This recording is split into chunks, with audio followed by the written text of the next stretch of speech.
กับหลานคุณเฮานี่ถ้าว่ามันโมนที่ไหนมันถึงอยู่หั่นน่ะดอกจุมเน้อยินใจฟังกันไปศรัทธา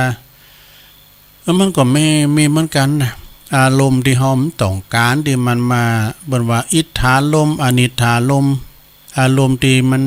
ดีเนาะอิทธาลมอนิธาลมอารมณ์ที่มันโขดมันเกลียดนี่มีความโมโหโตโสมันก็เหมือนกันว่าเปิ้นว่าโต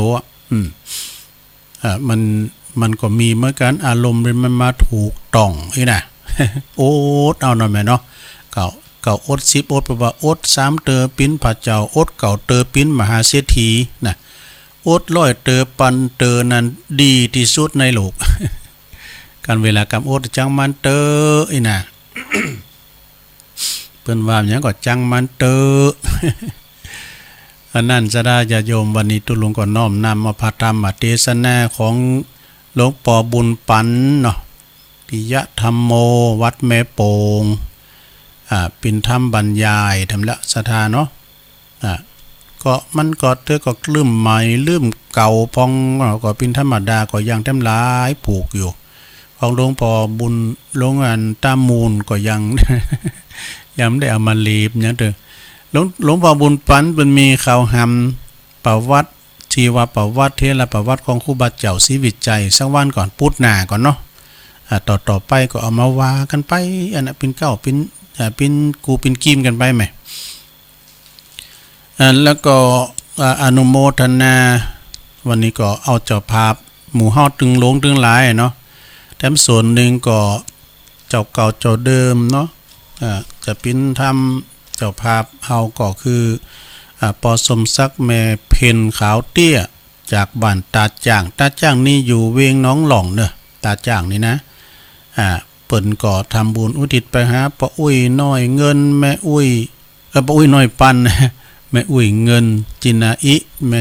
ปอสีแม่สอนนะแล้วก็ลูกของเปิ่นก็ไออเนกนี่เปิ่นก็จัดกินจัดต้านไปหาปอซอนชัยกวินโดยแล้วก็รวมถึงญาติกาวงศาเนาะแล้วก็แถมส่วนหนึ่งก็อันนี้ว่าตุลุมได้อ่านสักคำก็ลืมไปกันพุ่นน่ะแม่นางปราณีรินจอยเปิ้นมาจากบ้านบกเป็ดตำบลตุ่นเปาอำเภอสันกำแพงจังหวัดเชียงใหม่ตัวเนาะเป็นเจ้าภาพรวมกันชื่อน้ำไปหน่อยนะแล้วแถมส่วนหนึ่งไปตั้งพี่น้องเต็นดอกไม้เน้อจอมตองแม่แดงอัมพรเนี่ยแม่แดงอัมพรนี่ก็เปิ้นก็เป็นคุณหูจักประสงค์องค์เจ้าหลายเมื่อว่าปอดทอนกูชีวิตของเปิ้นได้ละสังขารได้ลุ่มหายแต่จากตุลุ่มก็ไปติดงานที่ไหนไม่ได้ไปสักกรรมเปิ้นว่าจัดต้านหาปอดทอนเหมือนว่าวันที่3เองก็3กันยาดังอาจารย์ท่านพระครูสมหวัง บอกปะกันโบสถว่าน่ะ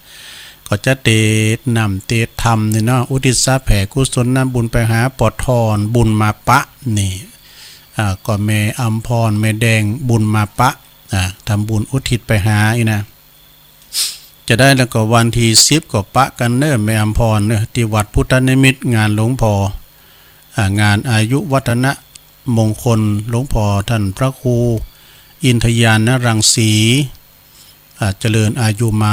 80ปีนะวันที่10ก็ปะกันหันเอาละบ่ศรัทธาญาติโยมทั้งหลายตึงหลงตึงหลายเนาะแล้ววันพุธนี้จะเป็นธรรมอันนี้เนอะจะเป็นธรรมสืบชะตาหรือว่าธรรมอานิสงส์ของการวันเกิดเนี่ยมีปิ้นจัดใดก็วันพุธนี้เจ้าภาพก็มีนายหารยะวะใจแก้วนายหารยะวะใจแก้วเปิ้นเกิดวันที่31สุดท้ายพอดีวันที่31สิงหาวันพุธนี้จะตีธรรมเปิ้นเกิดพศ2510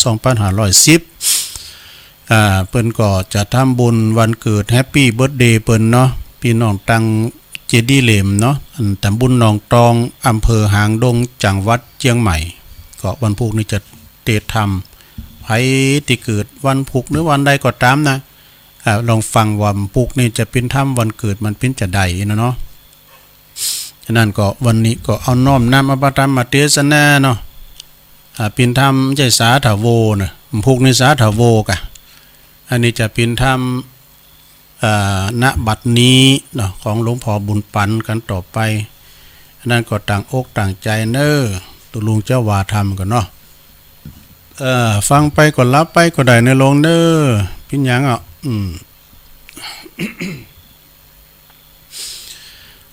นะโมตัสสะภะคะวะโตอะระหะโตสัมมาสัมพุทธัสสะนะโมตัสสะภะคะวะโตอะระหะโตสัมมาสัมพุทธัสสะนะโมตัสสะภะคะวะโตอะระหะโตสัมมาสัมพุทธัสสะนิยมานังธนะมันเวติกันจิตีณโอกาสบัดนี้อาตมาภาพก็จักได้แสดงธรรมมีคาถาพรรณนาสัจธรรมคำสอนขององค์พระชินวรสัมมาสัมพุทธเจ้าเปิดปิ้นเคืองประดับสติปัญญาฟังไปคิดสะกิดใจและก็น้อมนำไปประพฤติปฏิบัติในฐานะที่เฮานั้นเป็นเจ้าปุตนับถือพระพุทธศาสนาได้ยึดมั่นถือปฏิบัติสืบต่อกันมาจนเป็นประเพณีแล้วเนาะเมื่อมีการปัดภาคจากกันไปคุณที่อยู่เบื้องหลังนี่บ่ว่าจะเป็นไสใหญ่วงเคอวงสาขานายาตก็จะมีความโหงหาอาลัยซึ่งได้พิมพ์กัดเจิญเนาะพิมพ์กัดเจิญเป็นบัตรการ์ดนี่ก็ดีซึ่งมีปอมีแม่มีนายนันนางนันปิ้นเจ้าพาปิ้นประธานพร้อมด้วยลูกเต่าเหล่าล้านเลนสามีภริยาตลอดถึงท่านผู้มีเกียรติที่เคารพนับถือทั้งอยู่ไกลและก็อยู่ไกลทิศเหนือทิศใต้วันตกวันออกขอกไต่ห้นเหนือก็ได้บอกได้เจิญกันโดยเฉพาะอย่างยิ่งปอแม่ปีน้องนะได้ที่เกี่ยวข้องเนาะบ้านหนึ่งจองเดียวกันก็ดีได้มารวมเสียสละสามัคคีผูกพันใจจุยเลองานมาโดยตลอดอดตาลับครับตานอนถ้ามีงานศพนี่นะสถานเนาะถ้ามีงานศพนี่นะอดตาลับครับตานอนเป็นการบำเพ็ญบุญเปิดอุทิศการส่วนกัลปนาผลนี่ไปหาดวงวิญญาณของที่เปิ้นลวงลับดับขันไปสู่ปรโลกเบื้องหน้านะตึงเจ้าและข้าทุกคุณทุกรูปทุกนามยอมจะมาประสบพบเจอเบิ้นกันหมดเนาะสถาความปินความตายนี่เป็นธรรมดาเด้อสัจธรรมนะบ่เว้นบ่ว่าจะเป็นวันใดซึ่งก็จะเป็นไปตามธรรมชาติแล้วก็กฎสัจธรรมแห่งความจริงจึงเรียกว่าสังสารวัฏมีอุบัติเกิดขึ้นตั้งอยู่แล้วก็แตกดับสลายไปในที่สุดคนตุกคนจนคนโง่คนฉลาดนักปราชญ์บัณฑิตบรรพชิตนักบวชเศรษฐีมหาเศรษฐีก็บ่มีไผที่จะเก่งกาจสามารถแค้วคาดลบหลีกลี่หนีมักยุ่นลาดไปได้เป็นเด็กวัยรุ่นหนุ่มสาวคุณเฒ่าคุณแก่ต่างก็แปรปรวนเปลี่ยนแปลงไปในที่สุดชีวิตทุกชีวิตทั้งคุณและสัตว์ก็เหมือนภาชนะเหมือนถ้วยโถโอจานนี่ก็โยมเนาะของใจของซอยของเฮาเนี่ยที่ก็จะต้องเก่าค่ำคาผุปังไปแตกสลายไปในที่สุดเช่นเดียวกันจึงมีโดยอนุสาสนภาษิตอนุสาสนีภาษิตที่มาในทีฆนิกายรับรองไว้ว่าสัพเพเปตะปริยันตังเอวังมัจจานังชีวิตังได้ใจความว่าชีวิตของสัตว์เหมือนภาชนะหม้อดินล้วนมีความแตกสลายไปเป็นธรรมดาเนาะและความตายนี่ก็บ่มีไผที่จะลงป่นแล้วก็บ่ฮู้ไปลงหน้าได้นะพระเจ้าฮู้วันเกิดเฮาฮู้วันแน่วันตาย ว่าวันเกิดนี่เฮาฮู้เนาะวันนั้นทำบุญวันเกิดนี่นะแต่เฮาบ่ฮู้ความตายนอกจากพระสัมมาสัมพุทธเจ้าเท่านั้นนะเด้อผู้อย่างฮู้อดีตอนาคต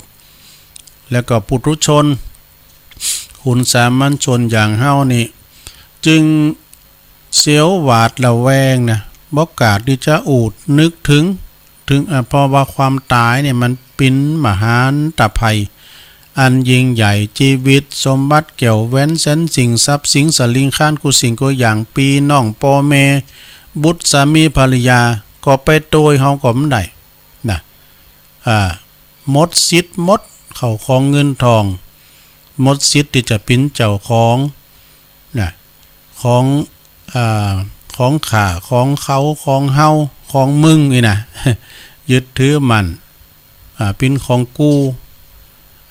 เฮินนี่แปลงมาสิ่งล้านปลายอันนี้เป็นเฮินกูรถนี่ปุตโต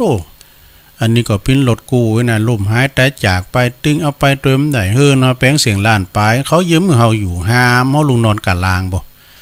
ในที่สุดก็ไปสูงกันตึกป่าจ้าสุสานนะไฟติดก็ต่างคุณต่างไปเขาก็ให้เฮาสักกำ2กำทักวัน2วันน่ะมึนไปก็เกยกันไปก็เลยหลืดกันไปแล้วก็กึดตึงถึงหาเนาะมาตานกูเขากูน้ำพองก็ลืมไปเลยบางพองก็ปอตายแม่ตายได้เป็น3ปี4แรงบ่เกิดตานกูเขาคือปอแม่แต่คันเดียวเลยแล้วมันจะมีมยั้งมากำมาจู่เฮาเนาะ เพราะฉะนั้นก็ขึ้นแล้วนี่นะเตีงปลายบ่ายโมงนี่ประตูหมอน6ไขแล้วนะโยมนะเพราะว่ามันจะเข้าสู่วันใหม่บัดนี้เดิน12ออก1คำละนะมากันลุ่มๆก็ไปหูเขาไปหูก็เปิ้นเนาะเป็นเดินแห่งวัดใจเน้อพ่อแม่พี่น้องเฮาที่เปิ้นลุ่มหายตายละไปมันแน่บางทีเปิ้นอาจจะได้ไปอยู่ห้องอบายกาเนี่ยเป็นวัดใจลูกเต่าเหล่าล้านเลนเป็ดตานโคกเขาโกน้ำจะตานไปหาเปิ้นนะก็ซ้ำเตอก็อย่างเปิ้นว่านะตายไปได้เป็น10ปี20ปีเปิ้นก็ไปเกิดแล้วก็ตุมันก็เป็นหยังการทำบุญเหมือนเฮาขวางบ่อนเสาเข้ากำแพงมันถึงสัตว์ต้อนมาเฮาเนี่ยเหมือนกับเฮาได้จานซองก้านี่ซองจดหมายเนี่ยมันมิตรที่ลุมมันก็ปิกมาที่เฮานี่แหละเนาะการทำบุญก็เหมือนกันนะแล้วก็เลิกของกู้เลิกเลิกจ้าได้เลยนับแต่วินาทีนั้นถึงทุกคนทุกท่านต่างก็รอวันตัดสินนะเหมือนกับนักโทษถูกต้องการประหารรอวันศาลตัดสินความตายก็บ่มีศาลอุทธรณ์ฎีกานะเมื่อถึงมาแล้วนะเขาจะมีเงิน100 ล้านพันล้านโอ้ข้าขออยู่สักปีเถอะนะพยายามมาจุนลาดมันก็ตึมมันเอาเฮาไปจุนใด มันเฮาไปจุนใดเนี่ยอย่างเปิ้นว่านะเมื่อเฮาถึงเข้าตายนี่โอ้มันจะฮืออยู่ในกอดข้อพระเจ้าโลงอยู่ก็ได้เลยมันถึงตายแต่ถ้าบ่ถึงเข้าตายเนี่ยเยอะจะได้มาถึงบาดตายขนาดว่าฆ่าโต๊ะเก่านี่มันย่ำตายเด้อนะแต่ถ้าถึงเข้าตายก็น้อยเดียวเนี่ยมันตายเนาะเพราะว่ามันมีศาลอุทธรณ์ฎีการับสินบุญอ่อนวอนเมื่อมาถึงวันนั้นเวลานั้นทุกคนที่ก็จะต้องหลั่งน้ำตาวะเปิ้นว่านะน้อยคุณนักที่จะอดกันไว้ได้ตุกอันใหญ่อันลงแถมประการหนึ่งก็คือการปัดผากจากกันของหักของหงเกี่ยวเป็นของหงเห็นเฮาก็มีใจผูกพันสิ่งได้ยามใดเมื่อสิ่งนั้นมันสูญเสียไปแล้วใจก็ปิ้นตุกทรมานเด้อศรัทธาญาติโยมทั้งหลายเมื่อมันจากไปนะมี1อันก็ตุก1มี2ก็ตุก2มี100ก็ตุก100เฮาบ่หักบ่โหงบ่ยึดมันปล่อยวางนะปล่อยวางก็หมดตุกนะเปิ้นว่านะดังภาษิตบาลีเปิ้นรับรองไว้ว่าปิยันนังอัทัสสนังทุกขังอปิยันนันจะทัสสนังซึ่งแปลความว่าการบ่หันสิ่งที่หักปิ้นตุกและก็การที่หันสิ่งที่ปิ้นที่หักนั่นก็ปิ้นตุกนะภาพต่อไปก็ตีคุณเฮามักจะพบหัน กันจุนเกยชินเมื่อคุณหนึ่งคุณใดที่ลุ่มหายตายจากไปโดยเฉพาะอย่างยิ่ง นะโดยเฉพาะอย่างยิ่งผู้ที่เปิ้นมีจือมีเสียงก็ดีมียศถาบรรดาศักดิ์ก็ดีนะจะมีพิธีอาบน้ำศพก็ดีลดน้ำศพก็ดีเปิ้นก็จะเอาหงายนอนหงายห่มผ้าคลุมโดยผ้าหลากสีผ้าแพรต่างๆนี่นะเอามือขวาออกมาแล้วก็แบมือเป็นสีมือนี่เผิดนี่นะกำย่อเปิดว่าเผิดเจอเผิดอย่างป้าลิ้มตายเนี่ยเปิดว่าเนาะมันเผิดนี่นะปรากฏจะเอาเมนออกมาแล้วเอาคันน้ำรองหลับแต่ก็หือคุณมาลดน้ำซบอโหสิกรรมแล้วก็บางคนก็ลำพึงลำพันอยู่ในใจทำปากขมุบขมิบนี่มันว่าจะหือมูนอขมุบขมิบนะบางคนก็จะว่าขอหือตันในไปสู่ที่ชอบเนอนี่นะบางคนก็จะว่าขอหือทันนั่นไปดีเนอนี่นะ แต่บางคนก็ขอหือดวงวิญญาณไปสู่สุคติที่ชอบเนอก็จะหำกันไปเนาะแต่ละคุณคุณแล้วคุณเราที่เปิ้นเจิญมาลดน้ำศพนะแบมือหลับสายน้ำโดยอาการนิ่งบ่เคลื่อนไหวสงบนิ่งบ่เคลื่อนไหวก็มันก็สงบกับเปิ้นมีอันจิตวิญญาณเลีงออกจากลางไปแล้วเนาะเหมือนกับเฮาโฮดลดน้ำตุ่นไม้เปิ้นว่านะ ตันปอจะนึกถึงเป็นปริศนาธรรมได้ก่อว่าการแบมือเฮาพอนั้นคนตายอาจจะสอนเฮาเตือนสติเฮาว่าบอกเฮาว่าเตียนไปที่เฮาไปลดน้ำศพนะเพิ่นอาจจะบอกเฮาว่าเฮาเกิดมาโตเปล่าตายไปแล้วก็ไปโตเปล่าบ่ได้ยังไปเลยเป็นกรรมเตือนเนาะอย่างคำกลอนสอนใจเพิ่นบอกว่าเมื่อเจ้ามามีอะไรมาด้วยเจ้าจะเอาแต่สุขสนุกฉะไหนมามือเปล่าแล้วจะเอาอะไรไปเจ้าก็ไปมือเปล่าเหมือนเจ้ามานี่ยศและลาภหาไปมิได้แน่เว้นเสียแต่ต้นทุนบุญกุศลทิ้งสมบัติทั้งหลายไว้ปวงชนร่างของตนเขายังเอาไปเผาไฟนี่เปิ้นว่าน่ะไปบทหนึ่งเปิ้นบอกว่ามาตัวเปล่าตายไปก็ไปตัวเปล่าอันสมบัติพัสถานและบ้านช่องทรัพย์สิ่งของทิ้งไว้ให้ลูกหลานไปไม่กลับหลับไม่ตื่นนิรันดร์การเหลือบุญทานดีและชั่วติดตัวไปนี่ แล้วก็ข้างศพนี่ก็จะมีกระถางถูปนะดอกไม้ก็กระถางถูปคุณมาจิมาที่มาเยี่ยมนะมาจินะก่อนที่เฮานิยมกันแต่จิถูปข้างศพนะถูกดอกเดียวก็จิแล้วก็ยกมือไหว้ขมุบขมิบไปตั้งแต่ก็เดี๋ยวนี้เปิ้นวิวัฒนาการเปิ้นยิบวางก็คืออันนี้ก็ดอกไม้แจนนะดอกไม้จันทร์หน่อย วันแจนเนี่ยเนาะดอกไม้จันทร์เนี่ยเป็นยิบวางเปิ้นหือมันปลอดมันมีควันเดี๋ยวนี้มันควันมันก็อันตรายเหมือนกันนะควันทูบกลิ่นทูบควันเทียนเนาะบางพองก็เป็นทูบหอมด้วยเนาะเปอเขาหลบซบควันทูบฟุ้งหอมกระจายไปกับสายลมส่งกลิ่นหอมกลุ่นตลบอบอวนไปทั่วบริเวณที่ต่างศพอยู่นะแล้วก็เป็นคติเตือนใจท่านบอกคือเฮาได้คิดว่าเตือนสะกิดในใจเฮาว่าทูบมีกลิ่นหอมเป็นสัญลักษณ์คุณเฮาที่จากไปเนี่ยเริ่มยังไหวพองเป็นสัญลักษณ์นอกจากคุณงามความดีมีศีลมีธรรมที่ได้ประพฤติปฏิบัติเป็นเสมือนกลิ่นหอมของถูปและก็ดอกไม้คือกลิ่นหอมแห่งความดีนะแห่งความคุณงามความดีของเปิ้นนะมีจือมีเสียงยกย่องสรรเสริญแม่จากไป เป็นนานแสนนานก็ยังกึดตึงถึงหาอยู่ศรัทธาญาติโยมมากึดพอคูณเฮาคูณเฮานี่ประกอบการคุณงามความดีตายนี่เปิ้นเราไหวมึนเราตังดีเนาะสักเสริญเยินยออุ้ยมันก็ดีแต่ดีว่าเปิ้นมีการมีงานก็เอาโตเนาะโตเข้าไปจอย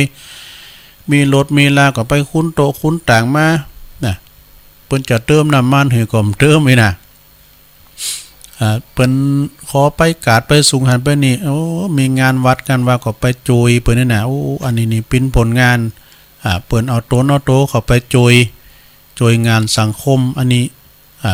เปิ้นจะมีกลิ่นหอมแต่ว่าปิ้นถูไปหน่อยเนาะไปย่างทำมาคือพอเนาะครูบาเจ้าสินธรรมครูบาศรีวิจัยแห่งวัดบ้านปางนักบุญแห่งล้านนาไทยนักบุญผู้ยิ่งใหญ่ของโลกนี่นะแม้แต่เปิ้นมรณภาพไปแต่เป็นหิม100 ปีพุ่นแล้วเนาะเปิ้นก็ยังซักเสริญเยินยอนะ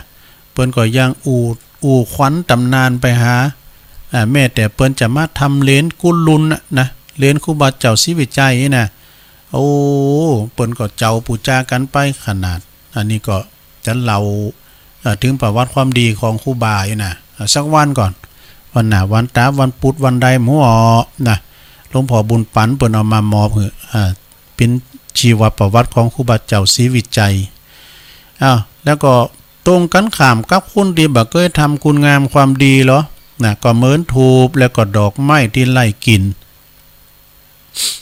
ที่มีกลิ่นหอมบางคนนี่เป็นอันแต่นะญาติโยมทั้งหลายลูกตายก็ดีหลานตายก็ดีคุณโทรไปว่าปอว่าแม่ไผมาให้สักคุณน่ะแน่มันเสียน้ำตายเลยอยู่คืออันโอ้ก็มันเกิดมาคำมางามมาล่างมาพานคำปอคำแม่อีน่ะเนาะไผก็เสียน้ำตาหืออีน่ะเฮาเกิดมาประกอบไปโดยบาปกรรมนะกันไผเกิดมาแล้วประกอบไปโดยบาปกรรมทำชั่วชีวิตก็ไล่กาเข้ากับกรรมพังเพยกรรมเมืองเหนือเฮาเพิ่นบอกว่าแก่พอกินข้าวเฒ่าเพราะปีเดินวัน เฒ่าใดตายเปล่าเพิ่นว่านะอยู่เปิ้นรอความตายบ่ฮู้นำทำกรรมซ้อนบ่ฮู้ความแปรปรวนของสังขารการทูบนี่นะมันแสนไปเตือนน้อยชีวิตเฮาก็ฮดไปแสนไปเตือนน้อยเหมือนกันเนาะเช่นเดียวกันน่ะฉะนั้นนะยามเจ้าตุลุงเข้ารายการน่ะตี 3เดี๋ยวนี้ดูล่ำเลยเวลามันจะหนักแล้ว มันก็เท่าไปเตือนน้อยกันเนาะเปียวตีนหลายแท่งนะเปียวตีนหลายอันนี้เป็นกำไทยเปิ้นจะเป็นกำไทยให้หน่อยเปลียวเทียนหลายแท่งเพื่อเปล่งแสงอันอำไพชีวิตมาลายไปเหลืออะไรเอาไว้แทนนี่เนี่ยนะเปียวเตียนยังมีแสงสว่างกำจัดความมืดไปหมดกำจัดความมืดไปหือหมดไปชีวิตมีความดีมีประโยชน์มีกาหือกับตัวเองหรือว่าสังคมผองก่อนะกึดไปลึกๆก่อนอายตีนเหมือนกันนะโลงศพหีบศพอันยาวกว่างศอกหนากว่างศอกนี่นะยาววากว่างศอกยาววากว่างศอกซึ่งก็จะปิ้นนั่นเฮินหลังสุดท้ายเรียกว่าห้องยินนั่นนะจะเป็นเฮินหลังสุดท้ายของทุกคนเนอะนะคนปิ้นคนจนคนมีเศรษฐีผู้ดีไพรคนโง่คนฉลาดคุณขอตานก็ดีจุนลาอวสานเมื่อจบอวสานจบฉากละครชีวิตบทสุดท้ายก่อนนี้บ่ป้นได้จ่องเข้าไปนอนในหีบในโลงศพนี่อันขับแคบนี่นะเมื่อมีชีวิตอยู่ก็เฮาอยู่บ้านเฮาดิแป้งเนี่ยบ้านทรงไทยบ้านใหญ่โตโออา อยู่ตึก4 เจ้น 5 เจ้นอยู่ในห้องแอร์ยินช่ำก็ดีแต่อนิจจาวัฏสังขาราก็มันจะมีแต่มันจะใหญ่แค่ไหนก็ตามเนาะจำเป็นต้องปัดพาไปแล้วก็มานอนอยู่ในห้องแคบๆนี่นะ อันแสนที่จะอึดอัดนะและก็ไพ่ก็บัดติมอกติมใจจะอยู่โดยที่จะท่ามือเฮานะบ่กึดจะลบหลีกลี่หนีไปจะห้องให้บ่ต้องก็ต้องเจอวันใดวันหนึ่งเนี่ยเพิ่นว่านะเนาะดังกรรมที่ว่าไม่เห็นโลงศพไม่หลั่งน้ำตานี่บางคนนี่โปโตประกาศสักดาว่าข้านี่เป็นผู้ยิ่งใหญ่ใหญ่เป้งใดมันก็เล็กกว่าโลงเนี่ยเพิ่นว่าอันชีวิตคนเราก็เท่านี้พอเป็นผีก็ลงอย่าสงสัยถึงใหญ่โตคับฟ้าสักเพียงใดก็ไม่ใหญ่ไปกว่าโลงเมื่อลงนอนนี่จับพอดีเนาะศรัทธากว่างศอกเย้าวานนะคือไผมเกี่ยวกาดไปไหนเนาะศรัทธาญาโยมทั้งหลายบางคนนะก็ตายดีบางคนก็ตายให้แล้วแต่กรรมไผบุญมันเนาะแล้วแต่ไผแต่มันที่เอาได้ทำไว้บางคนนั้นไปสบายญาโยมรับไปวอยๆนะเพิ่นว่านะเพิ่นว่าเพิ่นรับตายกล้ามอย่างกันนะโอ้ยถ้าจะเหมือนฝันเนาะซะนะเจ็บใหม่เนาะอันนี้ไปดีจ้ะฮะเนาะเจ็บใหม่ยังสักอย่างถ้าดับฟันแล้วก็ไปลอยไปวอยๆแล้วก็จิตวิญญาณก็ลองลอยออกจากลางนี่นะถ้าไปดีไปงามแต่เนาะแต่ตรงกันข้ามเนาะตรงกันข้ามบางคนนี่กว่าจะเสี่งบุญกว่าจะมดลมเฮือกสุดท้ายทรมานเป็นปริเวทนาเนาะรู้บางคนก็ห้องโอ้ห้องโอยห้องออกปากก้านะห้องออกปากบางคนนั้นก็ทรมานกว่าจะสิ้นลมหายใจเนี่ยมันก็ทนทุกเวทนาตายเนี่ยนะเจ็บขนาดเนาะเจ็บจนตายเนี่ยโอ้ศรัทธาญาโยมทั้งหลายเนี่ยไม่เห็นโลงศพไม่หลั่งน้ำตาเนี่ยศรัทธาเนอะนั่นก็ไผจะไปลืมทำคุณงามความดีไว้นะคุณงามความดีอันนี้ก็เป็นรุจดังเงาติดตามตนโตเฮาไปตึงจัดนี้แล้วก็จัดหน้าบ่ว่าจะเฮาจะทำมันยังก็สร้างคุณงามความดีจะไปลืมความดีไม่มีขายถ้าใครอยากได้ก็ทำเองจะนั่นก็จงรีบแต่ทำสร้างคุณงามความดีแต่ก็สาธุชนทั้งหลายก็เปิดอุทิศบุญกุศลเนาะวันนี้ก็อุทิศบุญกุศลไปหาผู้วายชนไปก่อกรรมอันเป็นกุศลที่จะนำตนโตเฮาไปสู่ความสุขความเจริญตึงพบนี้แล้วก็พบหน้าอย่าลอดจ่าพลัดวันประกันพุงอันเป็นตีต่างแห่งความประมาทขอให้ดวงวิญญาณของญาติกาวงศาพ่อแม่พี่น้องปู่ย่าตาทวดของเฮาของไผของมันไปสู่สัมปรายภพเบื้องหน้าอันเป็นความปรารถนาของเจ้าทุกประการเทินตุลุงได้แสดงพระธรรมเทศนาเรื่องกินทุกควันเตียนมาพอสมควรแก่กาลเวลาก็ขอสมมุติจุดที่ลงปุงไว้เพียงเต้าอีเนาะเอวังก็มีด้วยประการฉนี้สาธุสาธุสาธุจบไปเนาะแล้วไปกรรมหนึ่งดังนั้นก็ศรัทธาญาติโยมอันนี้ก็เป็นนั่นทำกล่อมนะทำกล่อมตีหลวงปู่บุญปันแม่อัมพรเขาก็ดีญาติโยมทั้งหลายในน้อมนำมาถวายตุลุงก็มาว่าเป็นเปิ้นได้ขอฟังมาวันพุกนี้ก็เปิ้นขอฟังมิรักแฟนธรรมเนาะ ถ้าว่าเปิ้นจัดรายการเพลงมิรักแฟนเพลงนี่นะนี่ก็ตั้งคุณโยมพุกนะคุณโยมหารยะวะใจแก้วเปิ้นเกิดวันที่31สิงหาแล้วมีน้ำลายทานเปิ้นก็ขอฟังมาเปิ้นก็ใจอันหยังก็อันเปตาพีพองธรรมาลัยโพดพองทำตานหาปอหาแมนิปานสูตรพองนี่น่ะก็แต่ก่อนทำหยังก็เนี่ยวิสุทธิยา เปิ้นก็สนใจมากก็ว่ากันมาเนาะเดือน12นี่ก็เอาจัดต้านทำไปหาญาติกาวงศาไผก็ตามสัพพะทานังธรรมะทานังชินาติการหือตามปินต้านะโอ้ยมันไปหอดไปถึงเติงตันศรัทธาก็แจ้งมานะกันที่กันทำนี่วามอย่างเด้อใช่วามอย่างเขาได้อ่านในกฎจือออกอากาศหรือว่าหือเทวบุตรเทวดาเนาะได้รับหูรับทราบขอยกยอดบุญกุศลอย่างตุลุงตีไปหือปทรนี่กันนะปทรบุญมาปะนี่นะเปิ้น เป็นกูชีวิตของแม่อัมพรแม่แดงบุญมาปะก็เคยไปถ่ายรูปแอปกับตุลุงที่น้องผาขาวที่วัดน้องผาขาวเปิ้นตั้งทำโรงก็ฮะปีแล้วปีซื่นเนี่ยพอทอนกับลูกกับอัน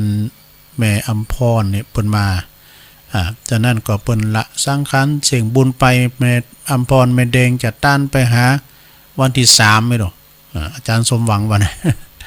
ก็ขอบุญกุศลนี่ไปฮอดไปถึงตึงตันเนอร์ปอทอนได้กินได้บริโภคปิ้นข้าวติบน้ำติบว่ากันไปนะแล้วก็อัน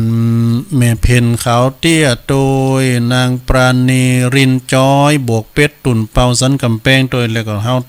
ทั้งหลายทุกท่านทุกคนโดยนะทุกท่านทุกคนโดยเนาะที่ได้ฟังนำฟังธรรมกันวันนี้ก็เป็นวันศุกร์แล้วกันนะสถานเนาะวันศุกร์แล้วก็มาฟังบึดนี่ก็เมื่อคืนตั้งแต่2 ทุ่มถึง4 ทุ่มเนาะก็ฟังหลวงพ่อใหญ่เฮาเมตตาบารมีธรรมหลวงพ่อท่านพระครูสุจิตานุรักษ์ด็อกเตอร์ครูบาแก้วเนอหลวงพ่อใหญ่เฮาเจ้าคณะอำเภอฝางวัดพระบาทอุดมนำบ่อสาวาสำนักวิปัสสนาเปิ้นจะได้เตดออกคืนเฮาเนี่ยนะขยายออนไลน์ออนลิงก์มาทางเฮาเนี่ยฟังกันตัวลุงก็ได้ฟังตัวเปิ้นเนาะวันพุธนี้นะไปถึง10 โมงคืนบ่นะอันนั้นก็คืนแล้วได้ยินเปิ้นโทรกันมาเนี่ยเสาหินก็มีเนาะทางเมืองฝางบ่น่ะเสาหินนี่มีหลายตีเนาะบ่ว่าจะเป็นเสาหินสารปีก็มีนะเนาะเสาหินน่ะเนาะทางบ้านของแม่อุไลอุ่นนุชก็ได้แม่อุไลนี่เปิ้นเป็น มือของอันนี่ดอกโขนเขาติบกาปุตโตมันจับดีเลย สูตรของแม่อุไลอุ่นนุชเนี่ยนะหรือว่าชุ่มนุชเนี่ยลืมไปละนามสกุลเบิ่นน่ะเพื่อตุลุงเคยไปชั้นเพลบ้านเปิ้น อยู่หิมเวียงกุมกามเนี่ยหิมป่าเปอะบ่กันเนาะพี่น้องป่าเปอะ เนี่ยเสาหินสีโบบานนะโดแม่ฟองคำเขาน่ะเสาหินสีโบบานของวัดของตุปีเอกพลมูลโลกหรือว่าก่อนนี้เปิ้นมีโคดเอกเปิ้นไปโบสถ์อยู่หั่นปุตโตเปิ้นโบสถ์ต้องมาเป็นเน้นว่าแม่ฟองคำว่านะแล้วปิ้นตุจอมว่ามซื่นเปิ้นผาป่ามาตานวันนี้เนี่ยนะก็แล้วก็ตั้งหลายตีก็อย่างว่าบ้านนี้มันซ้ำกันเหมือนกันนะอย่างหางต่ำเนี่ยทางเมืองฝางก็มีทางเวียงป่าเป่าก็มีน้องยาวเนาะน้องยาวฝางก็มีอีกน้องยาวทางเวียงป่าเป่าก็มีเนี่ยหมู่บ้านนี่มันเหมือนกันก็มีหรอสถานเนาะอย่างว่าสันไขยอมในสำนักนี่ สันไขยอมมงโตนเนี่ยมงโตนทางดอยสะเก็ดก็มีเนาะสถานญาติโยมทั้งหลายเอาตอนนี้ไปก็จะเอาอันนี้มาว่าแถมกำนี่ก็เนาะสถานญาติโยมทั้งหลายยังบัดถึงตี 4ตะเนอแถม10 นาทีละกังยำดังเด้อเนาะละกังเน้นยังมาตีเตอเดี๋ยวนี้ก็ลุกล้างหน้าล้างตาก็จะทำวัดสวดมนต์กันนี้เนาะแม่หลวงเขาก็ฟังกันไปศรัทธาญาติโยมทั้งหลายวันนี้ตุลุงก็ได้มาจัดรายการผูกแต้มเจ้า1เจ้าสุดท้ายก็ว่ากันไปแล้วก็อันเฮาก็จะได้ไปกินไปทานกันแถมหลายตีอยู่กันเดียวก็จะประกาศข่าวสารงานบุญแถมหน่อยนึงเนาะหน้าไก่อันเดือน12มาก็เพิ่นก็จะเริ่มกินเริ่มทานกันนะวันที่1นี่ก็หลายตีเนี่ย1 กันยานี่นะเพิ่นรอพระเจ้าก็เพิ่นทานสังกาทานตุนเงินโอ้หลายตีก็เดียวเดี๋ยวจะมาว่า เอาเป็นคนดีกันเนาะเคยว่าละกรรมก็แฮเป็นคนดีมีธรรมประจำจิตเป็นคนดีนำชีวิตสถิตผลนี่เป็นคนดีมีแต่ให้ไม่วกวนนี่เป็นคนดีสั่งตนบนความเปลี่ยนบุญความเปลี่ยนเนี่ยเปลี่ยนคือวิริยะความเปลี่ยนเป็นคนดีมีนะโมดับโทสะนี่เป็นคนดียอมชนะทางน้ำเสียนเป็นคนดีบริสุทธิ์ดุจแสงเทียนนี่เป็นคนดีเราเรียนเพียรวิชาเป็นคนดีอยู่ที่ไหนบ่ตกต่ำเนอะแต่ว่าไปเป็นคนดีนี่นะมันตกต่ำแต่คุณเปิ้นซักเซินเยินยอ เป็นคนดีจ้างกรรมโฮมใจได้บ่รู้โพสต์ไปบทวัดจ้างกรรมพุ่นเนาะช่วยกรรมนี่นะเป็นคนดีช่วยกรรมนำคุณค่าเป็นคนดีเหมือนมีเพชรดุจโสภานี่เป็นคนดีประดับคาเป็นคนดีประดับค่าฟ้าอุ้มชูนี่เป็นคนดีมีเมตตาสุขปรากฏเป็นคนดีทางมดไม่หดหูเป็นคนดีให้ภัยพบเห็นย่อมเอ็นดูเป็นคนดีโลกรับรู้อยู่มิคลายเป็นคนดีละชั่วตัวตันหาเนี่ยเป็นคนดีตั้งหน้าพาขวนขวายเป็นคนดีไม่มีทุกข์สุขสบายเป็นคนดีทั้งหญิงชายคลายกังวลเป็นคนดีมีสวรรค์มั่นในอกนี่เป็นคนดีขุมนรกหลีกทุกหนเป็นคนดีดุจดวงดาวพลาวสากลเป็นคนดีทุกกันทุกคนโลกพ้นภัยนี่อันนี้นะอันนี้เป็นคำว่าเป็นคนดีกันดีเนี่ยสดาญาติโยมทั้งหลายเป็นคนดิบคนดีถ้าว่าไผเป็นคนดิบคนดีเนี่ยไปทางใดเนี่ยตกน้ำบ่ไหลตกไฟบ่ไหม้สดาเนาะถ้าเป็นคนดีนี่นะถ้าเขาเป็นคนบ่ดีนะไปลักไปจกไปขโมยเล็กขโมยน้อยไปฆ่าไปฟันเปิ้นอีน่ะอยู่มันเป็นสุขดูละแวงนี่วาดละแวงอยู่มันเป็นสุขนอนตุกโกเปิ้นมาจับมายับโกเปิ้นมาล้างแค้นกันนี่มันเป็นอย่างนั้นแต่ถ้าว่าเฮาเป็นคนดีแล้วอยู่ไหนนะมันต้องว่านอนที่ไหนก็ได้นอนข้างถนนนอนในกาดนอนคนเดียวไผก็บ่เยี่ยมหยังเพราะว่าเฮามีศัตรูนะแต่เดี๋ยวนี้นอนเฮก็บ่ได้เด้อขโมยขโจรมันจะหนักกับฮู้เนาะแต่มันเยี่ยมดีมดักเฮานี่น่ะเนาะอันนั้นสถาญาติโยมทั้งหลายวันนี้ก็เป็นวันศุกร์นะเมื่อค่ำเมื่อคืนแต่มืดก็ฟังหลวงพ่อเปิ้นจะได้เทศน์น้ำเทศน์ธรรมออกคืนเนาะหลวงพ่อปูนเมืองฝางปุ่นหลวงพ่อเจ้าคณะอำเภอฝางวัดพระบาทอุดมน้ำธรรมคำสอนเนี่ยศรัทธาญาติโยมที่จะเฮาเนี่ยโมนอกโมนใจโมนแรงเขาก็ฟังอาจารย์วรรณชัยชยานันโทเปิ้นออกรายการอันนั้นเปิ้นมีสคริปต์เนี่ยเปิ้นว่าหยังติดไปติดตื้อหนึ่งเปิ้นตุลุงจะต้องกีมันนั้นอันนี้มาหน่อย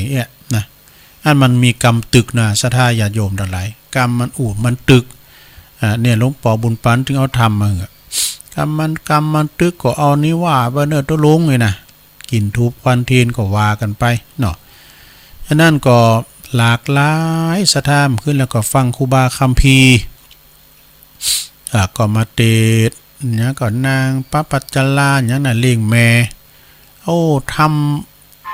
ำปีนี้ก็มีนักเนสดาว่านี่ก็ที่วัดนี่ก็เตด2ผูกด้วยกันเตด2ผูกตูเจ้าก็เป็นเตียนอินดูคุณเฒ่าได้นะคุณเฮานะคุณเฮามันถ่านี่มันเตดทำจบแล้วผูกนึงตูเจ้าทำตุนขึ้นไปงานขาวดำมาเด้อคุณเฒ่าเพิ่นก็ท้าก็รอกำเนิดอุ้ยรอกำเดียวเนอะทุเจ้ากำลังข้ามน้ำปิงกำลังนั่งเรือข้ามน้ำปิงมาอยู่ ไปงานข้าวดำไหมน่ะอันเดก่อนคุณเฒ่าเพิ่นเตทำจบผูกแล้วเนาะทุเจ้าไทยมีตุนในที่นี่นะตุปีป๊อปอนุรักษ์อ่อนไทยเพิ่นอยู่ปุ่นน่ะนครสวรรค์ว่าเนาะเพิ่นมาอยู่ต้องมาเป็นเนนจุนเตทำเมืองใดแล้วก็คุณเฒ่าคือว่าสอบมันชัดเจนดีนะตุลุงไอ้ดอกแล้วอันปกติเป็นเมืองนี่กะเตเป็นเมืองเพราะว่าพังภาษาเมืองใดและเมืองใดแล้วขึ้นเตทำเมืองใดนี่ดูลาสะโปลิสะตังหลายอันนี้ก็เมืองนั่นนะตอนนี้ระฆังยกที่2ดังขึ้นพี่เลี้ยงลงลูกเนนได้ตีหลักกังและก็เดียวก็เสียงจะเล็ดหลอดมาพองเนอเพราะว่าอาคารสถานีนี่ก็ไก่กับสถานีไก่กับศาลาบำเพ็ญบุญต่างงานอุบาจารย์เนาะอุบาสกอุบาสิกาปนินก็เปิดจะสวดมนต์กันเนาะ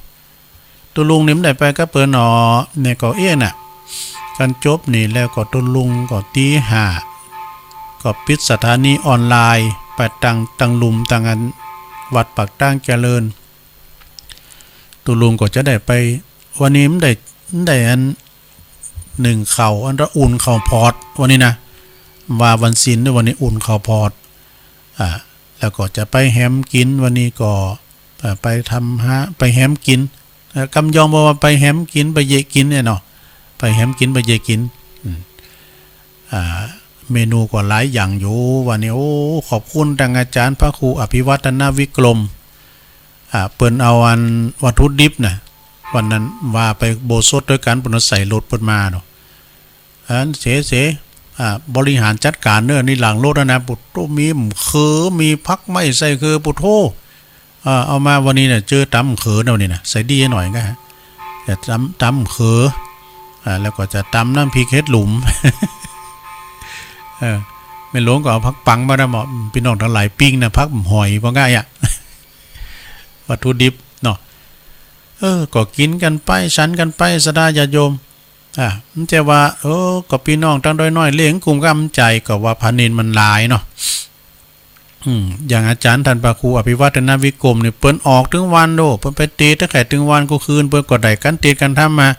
วัตถุดิบมาก็บ้านเปิ้นวัดเปิ้นก็มีพานินหนักแล้วเนาะเปิ้นก็แบ่งบ่ายมาทางบุญดอยพอยังกะบุญดอยนี่มันให้มันดีนี่มันก็ได้ซื้อเอานะกันวันศิลป์เนี่ยยังแควนหน่อยคนเฒ่าเปิ้นเอาพักไม้ใส่คือมาหือน่ะ นะอู่กับเรื่องกินเรื่องหวานเนาะสดาญาติโยมโอ้เฮาก็จำเตือนนอนกึดนะพวกเจ้านี่เอายังเมนูยังมากินนี่นะก็ตะกึดเหมือนกันปึงแม่บ้านเขาดึงกายเด็กกับกินนี่นะซัมพองนี่กินเหมือนกันก็มีเฮินเดียวนะคนนั้นกิน5คนนั้นกินกะปินะปุโตแม่บ้านก็เมาโหกะอย่าเจ็บโหกะเขาก็กึดเมนูกันหลวงพ่อไปไหนเจ้ายังแควนหน่อยโล่งใจนี่ลืมแหมอย่างสักอย่างกินตัวเนนเนนไปเก็บปินตัวมาก่อนซ้ำเติมมันก็สวยแสงนะสวยแสงซ้ำเติมวันไหนซ้ำเติมเดินหอมแหมไม่เนาะก็อุ่นใจน้ำหอยนาซ้ำเติมก่อนมันหมดมันยาวนะมันหมดเก็บปินตัวมันจะหนักเหมือนกันนี่ซ้ำพองก็หมดเส้นเนี่ยอาหารก็ซ้ำเติมก็วิดขาดพองเปิ้นโทรมาหรอกอันวันเสาร์จะไปต้านขันเข้าเนอะตัวลุงเลยนะเนี่ยจะไปต้านขันข้าวบนโทรมาเนาะเขาก็ปรึกษาหลวงพ่อวันเสาร์นี่หอมแหมกินกันเพื่อจะมาต้านขันข้าวนะมาฝังน้ำห้อยหน้าอันนี้มาอุ่นใจน้ำห้อยหน้านะก็แล้วเกิดเพิ่นมาแล้วโอ๊ตไก่เนี่ยเขาก็เลยได้แฮมกินเนี่ยแล้วเขาแล้วเนี่ยยันได้แฮมกินยันได้แกงผักกาดผักละอย่างนี้เนี่ยปิ้นมาเปิดมาแต่กับปุโรแดงปุลึกนะเล็บมือแดงนี่เนาะนิ้วมือแดงนี่ตัวลงถ้ามันจางพริกไปก็เอาพริกป่นมันนี่ตัวนี้อันนี้ว่าแล้วนี่โธ่ก็บ่ต้องของกินเฮาก็บ่ต้องตกอันดับไปเลยอ่ะหลวงพ่อว่าเกิดเปิ้นมาก็แต่เนี่ยเกิดเปิ้นมาก็นักเกก็เรื่องกินเนาะสดาเนาะกินเพื่ออยู่เนาะสดาเนาะจะอยู่เพื่อกินน่ะกันเดียวตุลุงก็เอานี่มาว่าแถมสดาญาโยมทั้งหลายฟังกันไปเตอวันนี้จะเปิดสายหนักให้หน่อยนะสายไก่นะวันนี้นะสายไก่สายตะปูนเนาะทางดอยสะเก็ดต่างงานสำนักสงฆ์ห้อมบุญหมดวันนี้ก็จะอู่กันเรื่องพริกนะพริกซับปะพริกนี่ก็มีหลายอย่างเนื้อสดาญาโยมพริกโยกนั้นมันจะเผ็ดดูพริกโลงมันได้อย่างน้อยเนี่ยเป็นเรียกว่าเล็กพริกขี้หนูพริกขี้หนูนะโอ้ปิ้นลูกโดดนะเอาบุ๋มนะเราก็ครบเสร็จตุ๊บนะโอ้น้ำลายปุพริกยาวๆเนี่ยเป็นว่าพริกหนุ่มว่าวันนี้ก่อนพริกหนุ่มนี่ก่อนหนุ่มแต่นะเอามาตำน้ำพริกน้ำปูตำน้ำพริกน้ำปูในการพริกแก่นี่มันเผ็ดนะเขาคืนฮอดว่าพี่ตายปอก่อนนะมียังเหลือแก่กินครับ พริกดิบมีพริกดิบเนี่ยนะสดาเอามาจี่แล้วก็เอามาซอยแล้วก็เอาเจน้ำปลานะเมื่อก่อนนี้น้ำปลานี่มันจะมีอย่างน้ำปลากะพะนี่ก็สุดยอดละนะน้ำปลากะพะนะ แต่ก่อนกินข้าวหุงกันเนาะล่ำนะแล้วพริกหนุ่ม พริกนุ่มก็คือพริกโยกนี่พริกโยกนี่มันใหญ่ด้วยเปิ้นเอาพัดเอาทอนเนี่ยโตลำพริกโศกนี่ก็พริกขี้หนูพริกแด่นี่พริกแด่นี่เอาใจหลายอย่างนะพริกแด่นี่เอาไว้ใจกับหยังก็ได้จะเอาไปลอยกับตุ่มสุ่มกินหมูก้ามนาก้าเนี่ยใส่แกงแค่อันนี้ก็เป็นการที่ว่ามันมีประโยชน์มันก็มีหลายอย่างเนี่ยประโยชน์พริกแดงนี่นะเอาไปตำน้ำพริกนั่นแขว้งน้ำพริกกะปิกาเนี่ยแล้วก็พริกที่ว่าอร่อยแน่ๆก็คือพริกลาบนี่พริกลาบก่อนนี่มีพริกลาบลุงอินนะน้องเหงือกันเนาะเดี๋ยวนี้เฮนกันมาบทต้องมีลายเนอะอย่างนั้นพริกตาแดงนี่นะ น้ำพริกตาแดงของพี่น้องตังตาล่อตังเหล่าแมวหลายตี เนาะน้ำพริกกับนั่นนะก็เน็ตเนอะเปิ้นใส่แป้วปลาแห้งหมดเนี่ยน้ำพริกนะแล้วก็พริกที่เมกาหาบขายนั่นน่ะคือเปิ้นขายหาบเนี่ยก็คือพริกแห้งก่อนนี้ตั้งเฮาไปเยการเยหายพริกเนี่ยเปิ้นเอาไปแลกเข่าดอกเอาพริกไปแลกเข่าในเมืองเนี่ยเอาไปแลกเข่าพริกแดงๆก็คือพริกซุกพริกที่มัดเป็นปุกก็คือพริกเมกาขายแป้มๆนั่นน่ะ เมกาโอ้ถูกถึงเมกาเพิ่นขายคุยอย่างอย่าขายตั้งร้านร้านขายคู่ขายอันที่ฮอตที่เฮินเนาะอย่างตั้งงานตอนเนี้ยตั้งงานดุงหรือซีเนี่ยแม่อึ่งไผ่ก็เนี่ยเป็นขายโค ตั้งตะหล่อมเนาะดอกตะหล่อมเขาแม่แดงเขาเนี่ยเป็นก็ขายโคขายข้าวสารเนี่ยแล้วก็ตั้งขายโคขายอย่างต่างๆมีพริกออกปิ้นแก่นก็คือพริกไทยนะพริกไทยนี่มันเป็นปิ้นหน่วยนะซะได้อย่างหน่วยพักป่อมเนี่ยมันหน่วยโลงเนาะพริกที่เปิ้นเอามาโขก็คือพริกที่จะเอาไปป่นพริกป่นนี่กับนอโอก้ากับเฮ็ดนางฟ้าที่เปิ้นหนึ่งก้ากับเฮ็ดหอบก้าเนี่ยกันมีพริกป่นเลยนะพริกดำเนี่ยนะเหมาะพริกที่เปิ้นเอากุ้นนั่นก็คือพริกใส่ก๋วยเตี๋ยวนี่พริกที่เหี่ยวๆก็คือพริกแก่เอาละ พูดถึงเรื่องพริกมันมีหนักเนาะฉะนั้นจะได้ญาติโยมทั้งหลายของกินของหวานหมูเฮาเจ้าเนื้อเฮาเนี่ยเฮากินเปื่อยอยู่พักไม่ใส่คือนี่ก็ขอระมัดระวังเรื่อง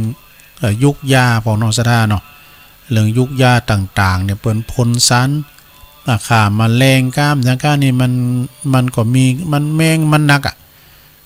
พักไม่ใส่คือนี่ต้องมีกันแมลงแต่เปิ้นก็มีอายุมันก็นะสะดาเนาะ7 วันก่อยเก็บกาเนี่ยแต่ว่าการเฮามากินก่อนนี่ก็มันจะมาสะสมในร่างกายเฮา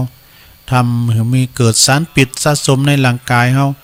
แล้วก็ปิ้นไข่ปิ้นเมยปิ้นพยาธิพยามต่างๆมันจะมาทำให้เฮาตอนที่เฮาอ่อนแห้งไปเนาะโรคเก่าเบาหวานความมันไขมันต่างๆก้าน่ะเวลาเฮาร่างกายเฮามันแก่เท่าแก่แลมอนมามันจะมีโรคภัยไข้เจ็บต่างๆดังนั้นก็ขอเฮาเลิกเป็นวัฒนธรรมการกินวัฒนธรรมการกินก่อนเฮาพอหรอสำเดือนละอ่อนมันตุ๋ยมันอ่อนพร้อมหยัง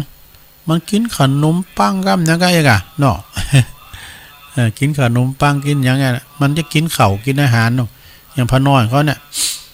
สะเดือกินคำเดียวลุกแล้วกินข้าวน่ะอันเดิมไปพอแกงที่เฮาแกงนั่นน่ะยังมีเหมือนเก่าเขาใส่สอบของกินเมืองเขากินโจโหกินจ่าวพุ่น ปานนี้ก็น่ะ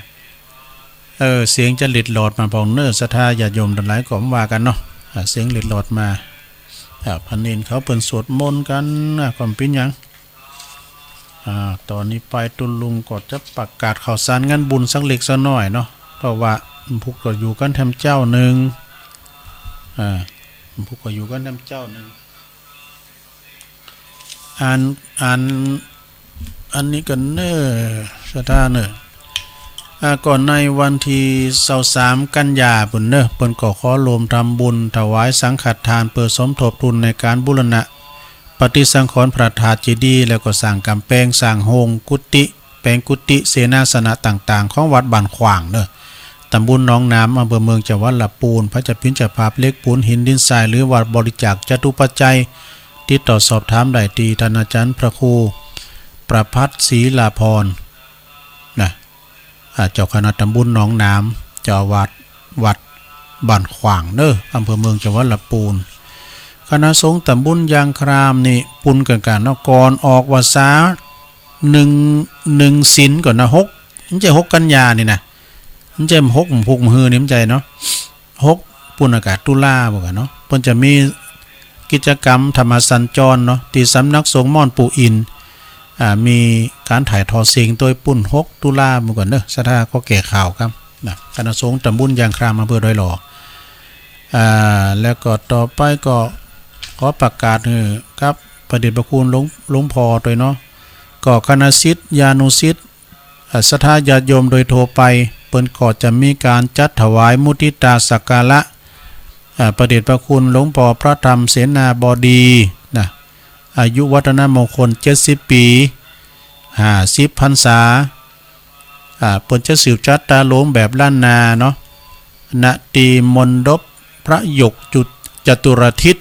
ที่วัดดอยสัพพันยูอำเภอแม่วางจังหวัดเชียงใหม่เนอะในวันอาทิตย์ที่1กันยายนพุกวันฮือเนี่ยนะศรัทธาญาติโยมทั้งหลายเนี่ยเวลา9 โมงเป็นต้นไปก็จึงกราบเรียนเชิญนี่นะเปิ้นบอกว่ากับศรัทธานาบุญโดยโทรไปเนาะถึงไปในไปนอกเนาะก็ไปโลมมุทิตาจิตไปโลมไผจะเอาโฮงตาลไปพระจะไปเปิดโฮงตาลพระจะมีไปมุทิตาจะปิ้นชอดอกไม้ปัจจัยอย่างต่างๆก็ไปที่วัดดอยสัพพันยูวันที่1เนอะโยมเนอะเปิ้นก็ได้ปิ้นประทานในการฟื้นฟูวัดล่างโบราณต่างๆเนาะกันมีเปิ้นเนี่ยไผไปหูจักตุลุงยองน่ะก็สถานีนี่ก็โตเปิ้นต่างมาได้เป็น10 ปีนะโยมนะฉะนั้นก็ปากันไปวันที่1นะโยมเนอะในเวลาโอกาสที่ประเดชพระคุณหลวงพ่อพระธรรมเสนาบดีเปิ้นเจริญอายุมา70 ปีนี่นะโยมนะในนามของเก่ากับผมแล้วก็คณะสงฆ์เนาะโดยมีหลวงพ่อท่านพระครูสาธุกิจจันนันท์หลวงพ่อรองเจ้าคณะอำเภอดอยหล่อท่านเจ้าคณะอำเภอก่อนกันเนาะหลวงพ่อท่านพระครูหลวงพ่อใหญ่เฮาพระครูสุนทรธรรมานุโยกหลวงพ่อเจ้าคณะอำเภอรองอำเภอเจ้าคณะตำบลรองตำบลพระสงฆ์แล้วก็ศรัทธาโดยทั่วไปของอำเภอดอยหล่อเนาะก็ขออำนวยอวยพรเนาะหลวงพ่อได้มีสติที่มีสุขภาพพลานามัยสมบูรณ์แข็งแรงปิ้นลมโพลมไซของลูกศิษย์ลูกหาเนาะปิ้นผู้ที่แผ่เมตตาหน้าบุญกุศลปิ้นที่ยึดเหนี่ยวจิตใจของตึงคณะพระสงฆ์ตึงไปในตึงไปนอกขอหลวงพ่อมีอายุมั่นขวัญยืนนะ100 ซาวอย่างเปิ้นว่ากันเอาอวยพรกันว่านะเนาะขอเงินมีสุขภาพพลานามัยสมบูรณ์แข็งแรงตลอดปีและตลอดไปเนอะสาธุวันที่1กันยายนโยมเนอะปากันไปเนอะที่วัดดอยสัพพันยูเนี่ยอำเภอแม่วางนี่เนอะขอเชิญรวมทำบุญอายุวัฒนมงคลครบ46 ปีของอาจารย์ท่านพระครูรัตนวรรณสาธรครูบาเจ้าไกรลาภรัตนวรรณโนเนอะในวันอาทิตย์ที่22กันยาเนอะเพิ่นจะมีไถ่ชีวิตโคกระบือโดยในวันที่22กันยาเนาะที่พุทธสถานอุโบสถวัดดอนตองก็จะมีสอของคณะลูกแม่ปิงแม่บัวแม่ครูบัวชุมอินทาเขาเพิ่นจะไปซอเลิงกำพร้าบัวตองโดยแล้วก็จะมีการประกวดที่ดาช้างโดยเนาะ ก็ปากันไปเนื้อง่ายกันเนี่ยหิมหุ่นตั้งโลงหิมตั้งใหม่นะโยมนะปากันไปได้หันหลังคาวิหารจะถี่แหละนะอาจารย์ไกรลาภครูบาไกรลาภเนี่ยโอ้เปิ้นปิ้นมีบารมีสูงนะโยมเนี่ยแป้งน้ำบ่อคุดน้ำบ่อกอสลาฟื้นฟูกดดีนะแป้งหุ่นตั้งไปคุ้นกองก้ายนะเปิ้นก็จะมีการฉลองอายุก็ไปมุทิตาจิตกันเนอะ22กันยาเนาะ ก็อันนี้ก็เจิญลมทำบุญเนาะสถาน1 กันยาก็ตีวัดเหล่าเป่าเปิ้นจะมีการตันสังเนอะตันสังฆทานที่วัดเหล่าเป่าแล้วก็วันเวลา9 โมงเป็นต้นไปเนาะวันที่5 กันยาก็ที่สำนักสงฆ์ไร่บกบงก็ตันสังเหมือนกันวันที่6 กันยาก็ที่วัดพระธาตุดอยน้อยที่ตุลุงอยู่นี่ก็จะตันสังเหมือนกันเวลา9 โมงเป็นต้นไป6 กันยาจับกันเลยนะฮะที่วัดวังขามป้อมก็วัดของตุปีน้องเนาะกัลยาณะท่านพระครูสมาเนี่ยท่านพระอธิการพงศกรกัลยาณธรรมโมเจ้าวัดวังขามป้อมก็ตานสังเหมือนกัน7 กันยาก็ที่อารามตาหล่อเปิ้นแต่ต้านตุ่นเงินเนาะ8 กันยาก็เปิ้นจะมีการทำบุญตานสลากพัฒทหารที่วัดป่าอัมพวันกลปอำเภอดอยหล่อนี่แหละนะแล้วก็8 กันยาทำก้ามก็ขามน้ำปิงไปหลายปิงนี่นะหันหลังคาวิหารจะทีที่วัดน้องผาขาวเปิ้นก็จะต้านเขาสลากพัฒมี3 ปีมีเตอเนอะพระครูสถิตสารคุณเจ้าคณะตำบลนำดิบเจ้าวัดน้องผาขาวพร้อมกับคณะศรัทธาคณะสงฆ์ตำบลนำดิบเนอะแต่8 กันยาเนอะที่วัดน้องผาขาว17 กันยาก็บ่ได้ลืมกันเนอะที่วัดยางกวงเปิ้นจะต้านเขาสลากพัฒทหารนะปากันเอาตุ่นโจกไปที่ครูบาวัดยางกวงนะ 17 กันยาเนาะ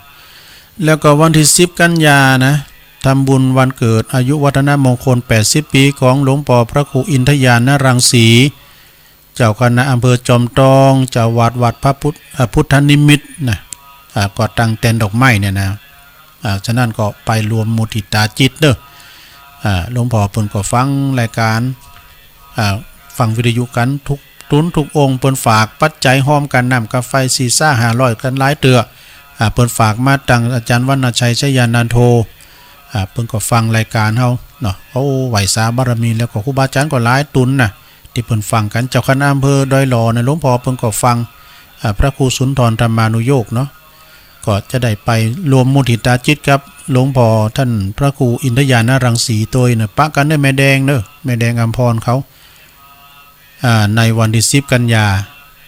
ก็เชิญลมทำบุญ31 สิงหานี่ก็เปิ้นจะมีตานเข้าสลากพัฒทหารที่วัดป่าบุกตำบลแม่แรงเนอะสลากมีสลากเทวดาประจำปีเกิดด้วยนะเปิดอุทิศไปหาเทวบุตรเทวดาประจำต้นโตตันไปหาเจ้ากรรมในเวรพอเกิดแม่เกิดตุนละ500นะสลากโจก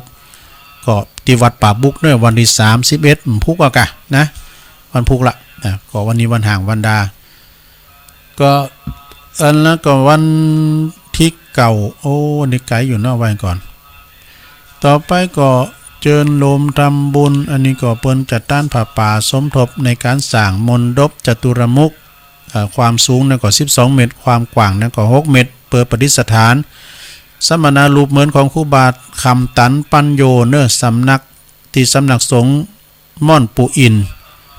ที่เราจะไปฟังธรรมสัญจรกันนะกะนะเปิ้นจะตอดผ้าป่าด้วยนายสดาเนอะไปกินแวะตานกันท่านพระประหลัดภพสังวโรอันนี้เป็นลูกศิษย์เอกของครูบาคำตันปัญโย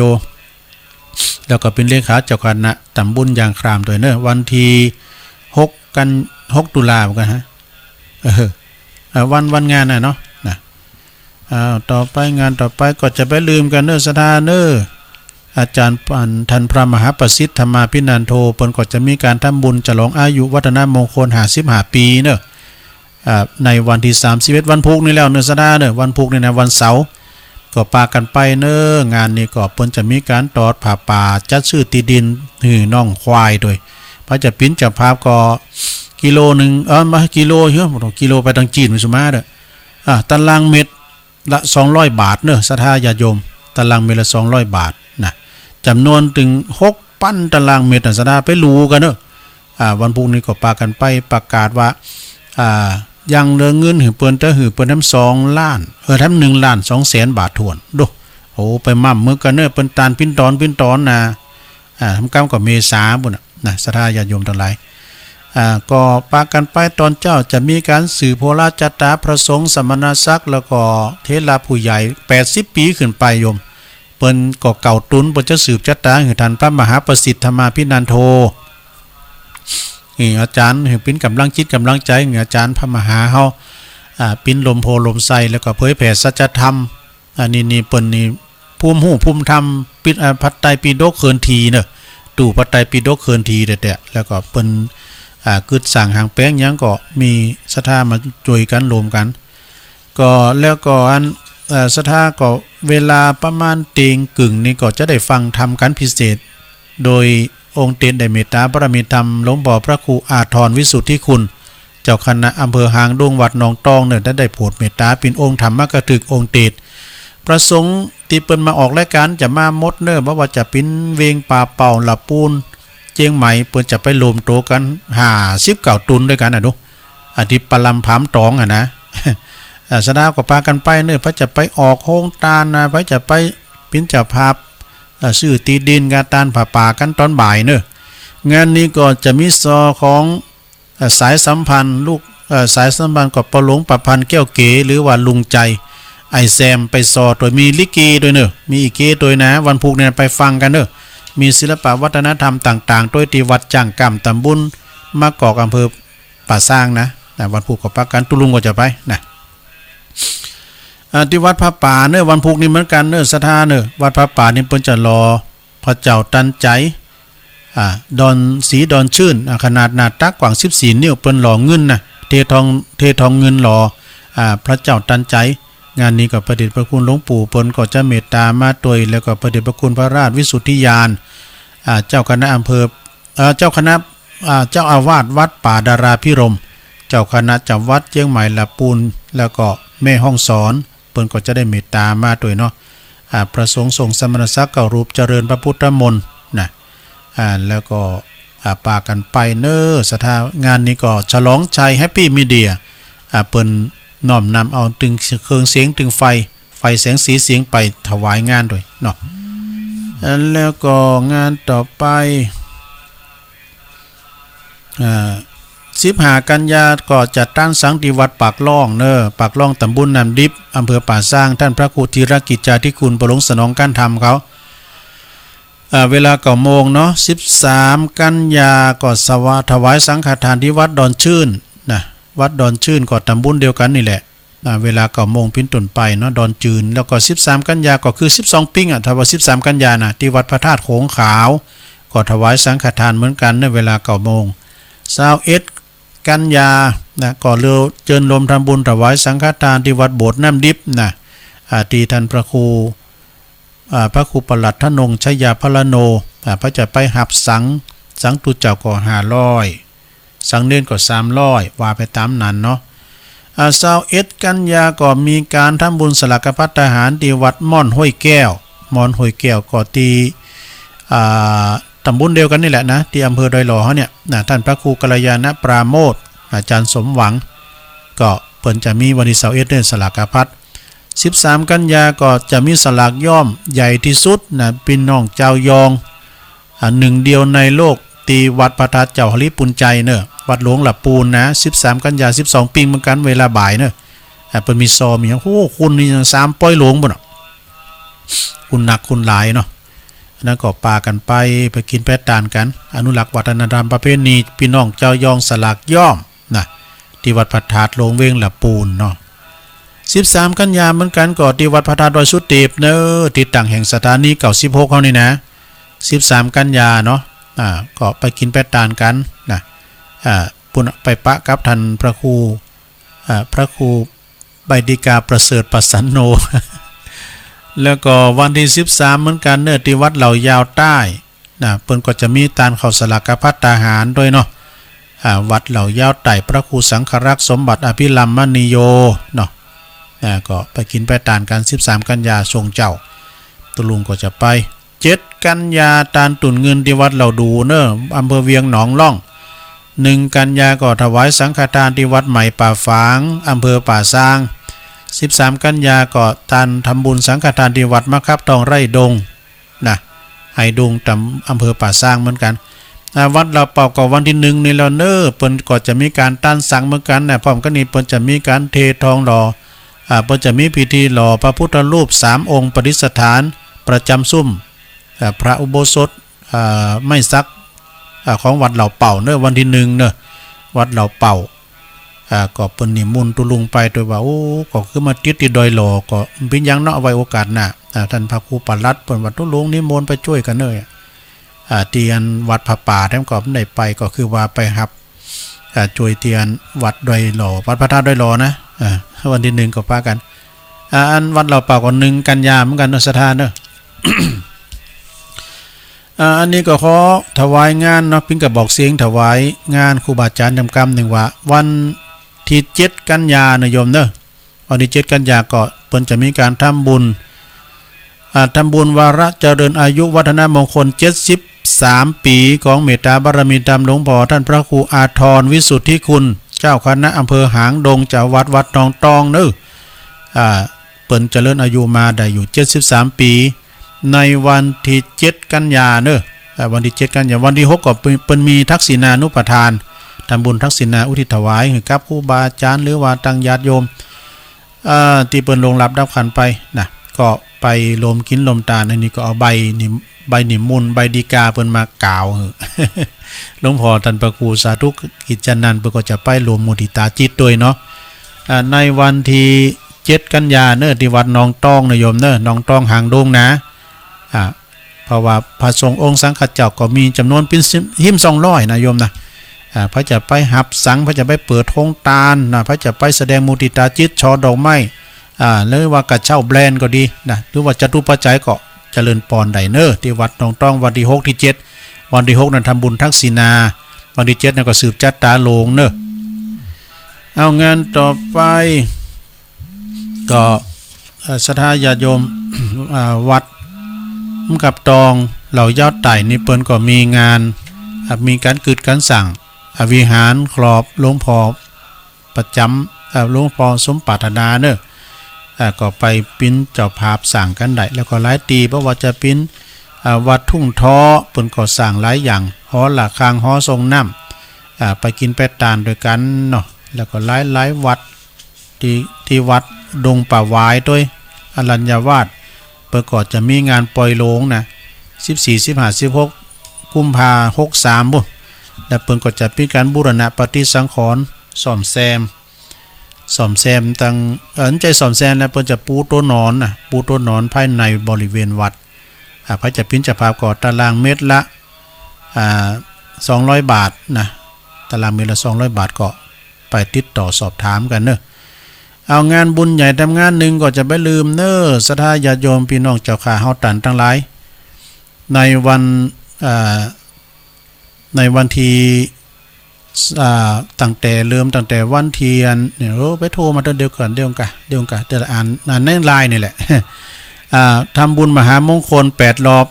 96ปีแล้วก็พรรษา76ของพระเดชพระคุณท่านเจ้าคุณพระพรหมมงคล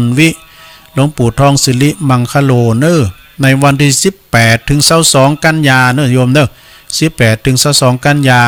เจิญคณะศิษยานุศิษย์นะโลมปิ้นเจ้าภาพถวายสังฆทานเนาะแล้วก็โหวัดถึงหมดนะประสงค์จำนวน3ปั้นรูปโยมตั้งแต่เทศผู้ใหญ่ตั้งแต่เจ้าคณะหุนเจ้าคณะใหญ่หุนเนอแล้วก็เจ้าคณะภาครองภาคเจ้าคณะจังหวัดรองจังหวัดเจ้าคณะอำเภอรองอำเภอเจ้าคณะตำบลรองตำบลเจ้าวาดทุกวัดดู3ปั้นรูปโยมเนาะเปิ้นทำบุญตั้งแต่18ถึง22นะโยมเนอะที่วัดพระธาตุเจ้าสริจอมทองปล่อยจ้าง1เจิกหมายความว่าเปิ้นจะปล่อยจ้างเข้าป่า1โตพระจะไปปล่อยจ้างด้วยกันก็ไปเนอะจ้างพลายนะที่วัดพระธาตุเจ้าสริจอมทองเนอะ18ถึง22นะก็บอกเชิญชวนครับพี่น้องศรัทธาเนาะหลวงปู่เฮาก็เจริญอายุมา96ปีนะโยมเนอะแล้วก็แถมไกลอยู่เนาะอันนี้ก็1ถึง8ธันวาเมื่อก่อนนะปลายปีเพิ่นจะมีงานปุ้นออกเม่นพระราชทานเพลิงศพที่ปุ้นวัดอดีตรองเจ้าคณะอำเภอเนาะที่วัดแม่แรงอันนี้ไกลอยู่เนาะตัวพี่น้องฝากถวายไก่มาก็จะย่ำทิกๆกันเนาะนะเอาละศรัทธาญาติโยมตอนนี้ก็จะได้เวลาเปิดสายแล้วจะเปิ้นโทรมาหลายตื่นตุลุงก็ขอซุมมากดขวางเพราะว่า อ่านข่าวสารงานบุญเนาะเดียวกันเนอวันนี้สายไกด์เข้ามาเลย96เมืองฝาง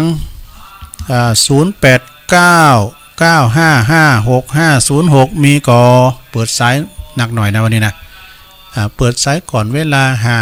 ถึงละ3 นาทีเนาะเจริญปอนเจ้าไว้ซักเจ้ายายน้อยมาแล้วยายน้อยทำตามกติกาเนอะท่านเปิดถึงจะโทรนะเจ้าเจ้าเอาเลยขอมุทิตากราบไหว้สาธุคือมีอายุได้100 ปีหลวงพ่อพระธรรมสีนาบดีคือสบายดีตลอดชีวิตเจ้าไม่น้อยกัดนัดจำยองคนเฒ่าขอพระคุณเจ้าอายุยืนนานมีสุขภาพดีตลอดกาลมีสมภารแก่กาจักสั่งจักเป็นมีศรัทธาหลั่งไหลกันมาทั่วทิศมีแต่คนดีกันละอย่างประคิดปุยสร้างทำบุญเจ้ากำยองวันละกรรมเจ้าวันนี้กำว่าจริงนะเจ้าภาษาไทยแปลว่าทำกับข้าวเจ้าสาธุคุณยองบอกว่าแหมกินนี่หรอเจริญปอนการพระคุณเจ้าแม่บุญพินบ่ใช่แม่โอ้หลังกาดน่ะแม่จันสมบ่ใช่เจ้าโอ้ผิดหมดเหรอแม่อยู่คำแสงเจ้าฮะแม่คำแสงเจ้าโอ้แม่คำแสนโดมามื่นเลยเนาะบ้านยังก็แม่โทรมาบัดติดเจ้าห้วยป่าสร้างเจ้าห้วยป่าสร้างเจ้าอยู่อำเภอฝางไม่อายเจ้าโทรบัดติดมันใส่นักเนาะเดี๋ยวติดแล้วโตโชคดีละแม่เสียวคำแสนเจ้าฮะกำลังใจโอ้ขอบคุณเนอะแม่เสียวเนอะเจ้าไม่คำแสงไม่ใช่คำแสงนั่นน่ะฟังสังวานน่ะเจ้าขอบคุณพี่น้องฟังเนาะไม่อายเจ้ายินดีเนอะแม่เนอะเจ้าบุญรักษาสาธุแม่เสียวคำแสงเนอะห้วยป่าสร้างไม่อายเจริญปอนมาสการครับผมโอ้ไหวซาเนอร์สายมงคลทำมาแล้วปัสสันโนภิกขุไม่ใช่ครับฮะโอ้ท่านตุบีนิพนธ์บอกเสียงเหมือนกันเนี่ยไม่ได้ทูบหลายวันน่ากาดงานอยู่กับติดงานเนาะอะไรที่ประสบการณ์ที่การต่อจังหวัดภาคเหนือนะครับกำลังเลี้ยวไปวันที่เราเปลี่ยนนะครับโอ้ดีป่ะมันจะเสนอต้นเสี่ยวบ้านเฮาเนาะฮะเขาเสี่ยวครับเสี่ยวดิต้นเสี่ยวที่เฮากินใบมันนะครับกินใบก็ได้แต่กินนี่ยอดมันเนาะใส่เขาเรียกว่าชงโคฮะชงโคครับชงโคต้นชงโคถ้าไปถึงแถวแย่ซ่อนเนี่ยจะมีนักเขาจะเรียกว่าซากุระเมืองไทยนะครับต้นซากุระเมืองไทยครับที่อุทยานแห่งชาติแย่ซ่อนเนี่ยจะมีเยอะเลยขอบคุณขอบคุณตุปีนิพนธ์นางๆเด้อครับฟังทุกวันเลยครับโอ้ครับไหวสาครับเสียงเปิ่นเหมือนท่านอาจารย์ประเสริฐใบดิกาประเสริฐประสันโนต้นเซี่ยวเรียกว่าต้นชงโคหรือว่าซากุระเมืองไทยเจริญปอนครับไม่ใช่เจริญปอนแม่อยู่ไหนโรงพยาบาลน่ะแม่มอน้อยมาละแม่บุญพินลุงทายคิดกันลุงทายคิดเนี่ยฮะลุงทายชื่อคิดกันนะนั่นก็วันนี้นี่เป็นจะได้ทายพิษหลายคิดว่าแก้ได้นั่นก็ไว้พาจะลุงได้แล้วเนอะดีกะอันเจ้าเขาฝ่าพระพุทธเจ้าด้วยกันเนาะเจ้าเต้นอยู่เนาะได้ฟังกำยองหลายๆคนก็ดีหน้ากำยองกาดนัดอันแม่น้อยกาดนัดกำลังใจลุงเนอะขอบคุณแม่บุญพินเนอะสาธุอันนี้เปิดพิจารณาภาพกันเทศว่าดอกเจริญปอนไว้ใจ ษาเจ้าโยมอยู่ตั้งใดอยู่ไม่ย่อยสันทายเจ้าแม่ยังก็ลืมไปละแม่สมพัดแม่สมพัดเนาะแม่ย่อยสันทรายเนาะฟังเจ้าแล้วกันไหมเจ้าฟังแต่เจ้าแล้วเจ้าได้โทรมาก็ดีโยมดีใจนั่นก็เลี้ยวใจเปิ้นหน่อเปิ้นโทรมาได้เลี้ยวใจได้โทรหาเลี้ยวใจดีใจดีใจขอบคุณเนอโอ้แม่สมพัดบุญรักษาเนอสาธุสาธุก็พยายามเนี่ยเพิ่นที่โทรติดโทรเข้าไปโทรติ๊กมาดึงติดกรรมหนึ่งเจริญปอนกับไหว้สาท่านครูบาไหว้สาเด้อหลวงพ่อมานิดก็ต้องเดาแล้วเนาะเสียงบ่เท่าบ่นุ่มจุ่มขออึกมึกเนาะท่านเจ้าขึ้นใจตะกี้ก็ฟังเทศเนาะที่อันหลวงพ่อบุญฝันทรงไปที่ท่านเจ้าเทศนี่นะลึกซึ้งมากเนาะกลิ่นทูบควันเทียนแต่ว่านี่ก็เอาผู้ศรัทธาเห็นหน่อยเนาะว่าปีเนี้ยจะเทศไปเท่าทีวันเดือนออก8 ค่ำซึ่งเป็นวันที่พระธรรมทูตเพิ่งจะมาเทศนาธรรมที่สำนักสงฆ์ของบุญที่นี่นะโอ้ทุกอย่างมันจะเกี่ยวเข้ามาหากับเรื่องของญาติปู่ย่าตายายเนาะที่ได้สืบทอดเจตนารมณ์เหมือนกับต้นไม้ต้นใหญ่ที่เขาได้ปลูกมาอาศัยเท้ากับตอบกุลสนองตั้งแต่ตายเกิดแต่ตายเขาเนี่ยเอาเป็นเวลาอย่างละขอเดินจะไปคูดหากมาแต่งยาเนาะอย่างพ่อแม่เขาเท่าแก่เนี่ยผ่านแล้วจนเสี่ยงนี่ก็เป็นบาปติดตัวน้อยดันเนาะครับแล้วตอนนี้ดันวันพูกมันสำคัญกับดึงที่เขาจะไปว่าสัญญูที่ท่านมหาประสิทธิ์นี่นะครับตอนแรกก็ตั้งใจเหมือนกันมันใครกันแล้วไปเลยตัดสินใจว่าพูดก่อนออกแน่ใครก่อนจะไปหาท่านดีกันกันใจก็เจตนาตุ๊กที่เขาอยู่บริจาคช่วยซื้อตีดินน้องงัวน้องควายนั่นแหละเนี่ยน้องงัวน้องควายแบบนั้นชวนกันจึงไม่เพ้นทำอาหารแข็งบ้านมาให้เงินเหนือเนาะแล้วก็สถาบันที่เป็นหัวตุ้ง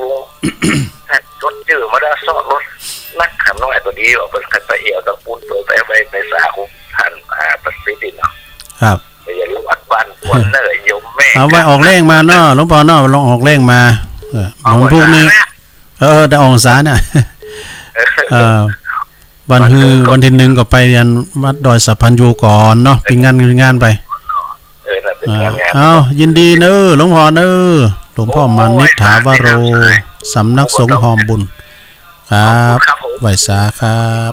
ป่าไม่แดงเนี่ยดอยสะเก็ดนี่นะเจริญปอนโยมอยู่ตั้งได้โยมสมคิดเจ้าสมคิดอยู่ไม่แต่จ้ะฟังเจ้าแล้วกะป่าไม่แดงโยมฟังเจ้าแล้วเนาะเจ้าฟังมาต้องมาตี3นะเจ้าอยู่ไหนก่อนมันโยมสมคิดอยู่บ้านไหนก่อนเจ้าฟังที่วิทยุกันกะฟังที่โทรศัพท์อยู่บ้านเนี้ยก็อยู่บ้านเนี้ยก็อยู่บ้านแม่แต่แม่แม่เฟกวันที่7นี่เจ้าเขาจะไปวัดตองโอ้ดีกะโอ้นิมนต์เจริญปอนไปในงานบุญใหญ่ของหลวงพ่อนะไปแถวน้องบ้านไปเตอฮะเจ้าจะมาน้องปะขาวด้วยเนาะเจ้าโอ้ดีกันมาที่รันปะคูแล้วเนาะวันที่7เหมือนกันเปิ้นก็จะกินสลากหักใหม่เนาะเจ้าแต่ว่าที่วัดนี่ก็เทศธรรมรีสอนดีละเจ้าขอบคุณนะแม่เนอแม่สมคิดเนอแม่แต่แม่แฝกเพิ่นจะมาโลมทำบุญโดยวัดหนองตองก็มาเนออย่าติดตามเฮาฟังเทศฟังธรรมเพิ่นเป็นนักเทศมื้อนั่นเรียกว่าดาวค้างฟ้าเนอศรัทธาเนาะเจริญปอนนมัสการเจ้าแม่ดอกตะหล่อมก็ไม่แดงอ่ะหลังการมาสาสมมาแม่จันสมเจ้าวันพวกนี้ก็เป็นวันเกิดของท่านประสิทธิ์นะเจ้าวัดจังกำเนาะขอให้อายุเปิ้นอายุบ้านเนียนแนวขอมีสุขภาพดีเผื่อวันพวกมันโทรบัดติดนะเจ้าแต่ปันป้อนเลยปันจกอวยใจเลย เจ้าขอเพิ่นมีสุขภาพดีขอให้เพิ่นได้มาออกรายการตลอดไปเขาอยู่ตรงนี้เขาก็ได้ยินเสียงเพิ่นโอ้ดีอกดีใจกูตนกูองแม่นได้ฟังได้นำเสียงปากเพิ่นน่ะโอ้สั่งสอนดีแท้ๆโอ้แต่ก็กับอันท่านพระครูยองตัวนะเจ้า ตุลุงมันสเปเห็นล่ะ โอ้สนุกสนานดีแล้วก็มีสาระดีเจ้าแล้วก็ขออัน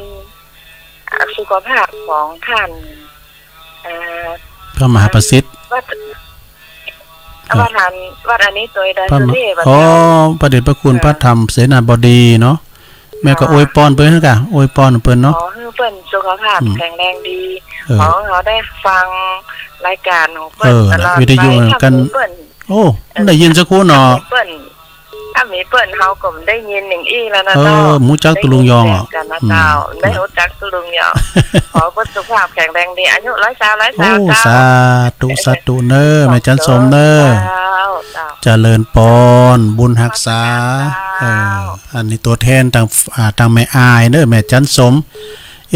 ลุงอันบุญศรียันน่ะตั้งเนี่ยหายหน้าหายตาไปเจริญปอนครับไว้สาธุลุงโอ้อันนี้ไสไก่พอเลี้ยงบุญตันได้โทรกำหนดหลายวันแล้วนะนั่นก็ให้หน้าให้ตาวังเพิ่นตลอดแล้วก็วังก็โทรก็ไก่ก็ไก่วันนี้ไก่กระจ้างพออ้อยกล้าไม่บอกศูนย์ก็ไม่พองก่อนเป็นยังไงมันได้ก็ได้หรอกจีดี3ยอดครับวันนี้ไปทางใดวันพุกไปเนาะไปปางกันบุญเด้อครับโดยที่วัดอันพระมหาประสิทธิ์วัดจังกำเพราะว่าอุบาจารย์ตมากันหมดแม่นนะพระไก่หันตุลุงใจก้าตุปินนัดก้าครูบาคัมภีร์ครูบาสัมมานเขาตั้งเวงป่าเป่ามากันหมดอ่ะเมตตาบารมีตามหลวงพ่อท่านพระครูปฏิภาณธรรมทินวัดพระดอยพนอนจำผอเนาะจอมผอเนาะมาหมดตุลุงก็จะไปปากันปุ่นเนาะขอบคุณป้าบุญตันเนอะครับกับไว้สาธุปอเลี้ยงบุญตันจะดี3ยอดเข้ามาแถม0899556506เจริญปอนไว้สาเจ้าอันนี้ก็แม่พิมพ์ประแดดนะเจ้าอันนี้แม่พินเหมือนกันนะเจ้าแม่พินป่าเดชเนาะป่าเดชในเมืองนะป่าเดชก็มีหลายป่าเดชในเมืองเจ้าฟังเจ้าแล้วกะฟังเจ้าแล้วเน้อฟังถึงวันเนาะโอ้ขอบคุณเน้อแม่เน้อเจ้าบุญพินฟังตลอดเน้อพยายามโทรละวันนี้ติดแล้วเนาะโชคดีเนาะวันนี้ติดแล้วเจ้าโอ้ขอบคุณเน้อสาธุเมื่อแรงบุตรก็ฟังดำเนินธรรมะยามเย็นจากอาจารย์พระครูอภิวัฒนวิกรมเนาะ3 โมงถึง 4 โมงเมื่อแรงบุตรเจริญปอนว่าสาครับน้องเจเจ้าหน้าที่คือกำลังใจคนเฝ้าดอยเด้อขอบคุณสัญญาชัดเจนดีเด้อโอ้ดีกาเจ้าหน้าที่วิทยุเฮาตังหลุมเนาะเจวันนี้สัก8 โมงนี่แกจะไปติดตั้งเครื่องถ่ายทอดตีแต่แม่น่ะเพิ่นจะถ่ายทอดเสียงด้วยวัดจังกำผู้ถ้าฟังเสียงเด้อผู้เพิ่นจะถ่ายทอดวันค่ำน้องเจไปนอนบุญเนาะครับโอ้ขอบคุณน้องเจหลายๆเด้อผมขออะไรกันตู้พี่นัดจะคืนละขอว่าคืนนี้เดี๋ยวคืออาจารย์ประสิทธิ์เข้ารายการแม่นน่ะได้เอาแล้วแต่ก็เพราะว่าเพิ่นจะมีงานเนาะคือเพิ่นได้เจริญพรต้อนรับครับศรัทธาญาติโยมทั้งหลายด้วยเนาะครับขอบคุณน้องเจหนักๆเด้อสาธุเจริญพรอันนี้ก็เจ้าหน้าที่อยู่ตั้งลุมเนอะคุมเสียงเจ้าหน้าที่วิทยุเฮาเนี่ยเจริญพรติดแล้วเจริญปอนสายที่12เนาะเจ้านวัตการเจ้าตุลุงเจ้าอันนี้ก็โยมพิสมัยเจ้าแม่นแล้ววันนี้มีกำเมืองเมา ตัวจะไปตีกองแข่งม้าจะไปตีกองแข่งฟ้าจะไปขี่ม้าแข่งตะวันเจ้าโอ้ดีกะแต่กะเนาะเจ้าอันนี้กำเมืองที่น้องเคยได้ยินทุ่งทองพนูตลอดก็เลยจำมาเจ้ามาฝากคนฟังเลยเนาะแต่กะเพราะว่ามันเป็นกำคติกำเมืองเขาเนาะเจ้านมัสการเจริญปอนขอบคุณโยมพิสมัยจากแม่ริมอันนี้เปิ้นก็เป็นดีเจมันก็ได้เปิ้นจัดวันเสาร์วันติดนะเปิ้นจัดที่ปุ้นสถานีคืน104.5วัดไฟหินตั้งแต่ 3 ทุ่มถึงเตงเปิ้นตายปัญหาหยังโดยอะไรอันหยังเจริญปอนสัจเจ้าจุลุงอันนี้ตาตุ่มเนาะปังก็ลุงดีใจตัวเจ้าแม่อยู่ไหนก่ะแม่เจ้าอันมันอยู่หนองปากคังหนองปากคังวันนั้นน้องปากคังนี่เพิ่นก็มาทำบุญที่วัดนี่แหละเฮาก็ว่าอันตุลุงก็จัดรายการ500เนาะเพิ่นว่าเพิ่นสิฟัง น้องปากคังว่าเพิ่นมาวันซืนวันนึงเนี่ยน้องปากคังเนาะแม่จื้อหยังก่อคำปันรุ่งเรืองเจ้าแต่แม่คำปันรุ่งเรืองฟังเจ้าแล้วเนาะมันติดเนี่ยเจ้าดีกะเจ้าตื่นแล้วแม่อันบ่ายโมงถึงวันนอนหลับลูกเจ้าเหมือนกันดูเจ้าแม่คำปันรุ่งเรืองนามสกุลของปีจ่าน้อยลูกน่ะฟังไปติ๊กๆได้แม่เนอเดี๋ยวสวดมนต์ด้วยกันเนาะขอบคุณแม่เนอที่กำลังใจเจริญปอนบุญรักษาเนอสาธุเอาเข้ามาแถม0899556506สายไกลตั้งใดจ้าเจริญปอนนมัสการครับท่านเจริญปอนโยมอยู่ตั้งใดปออกมาแล้วครับผมบุญศรียันนะครับปอบุญศรีมาปอบุญศรียันนะผมฟังตลอดนะครับแต่มันโกแบบตานเปิ้ลไม่ได้ครับอันอยู่อันห้องหาหลวงเนาะครับห้องหาหลวงเลยครับโอ้ดีครับพับพิงไปเลยโทษติดเลยได้มันนานติดขนาดนั้นดีแล้วติดมากกว่าดีละหายไปซึมบ้างเฮ้ยก็แสดงว่าสายแบบว่าคนดีอยู่แสดงว่าคนติดตามนักแต่คนติดตามหลายเหมือนกันน่ะครับพร้อมกันนั่นก็ตัวมันดีละวันนั้นก็ปโยนก็โทรมาแต่เพิ่นก็โทรมาตั้งหลังไม้เนาะโทรอู่กันอยู่น่ะกะเพิ่นก็บอกอยู่โลน่ะกะกันอยู่ครับแล้วก็ขอบคุณการไปมันมาเถอะขอบคุณเนาะโทษได้ผมก็นึกเป็นกำลังใจให้ตลอด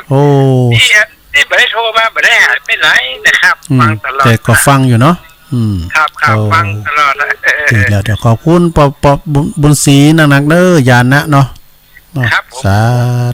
ธุนี่เปิ้นอยู่ห้องหาโลงเด้อนี่นะขอบคุณปบุญศรีหลายๆเนาะเจริญปอน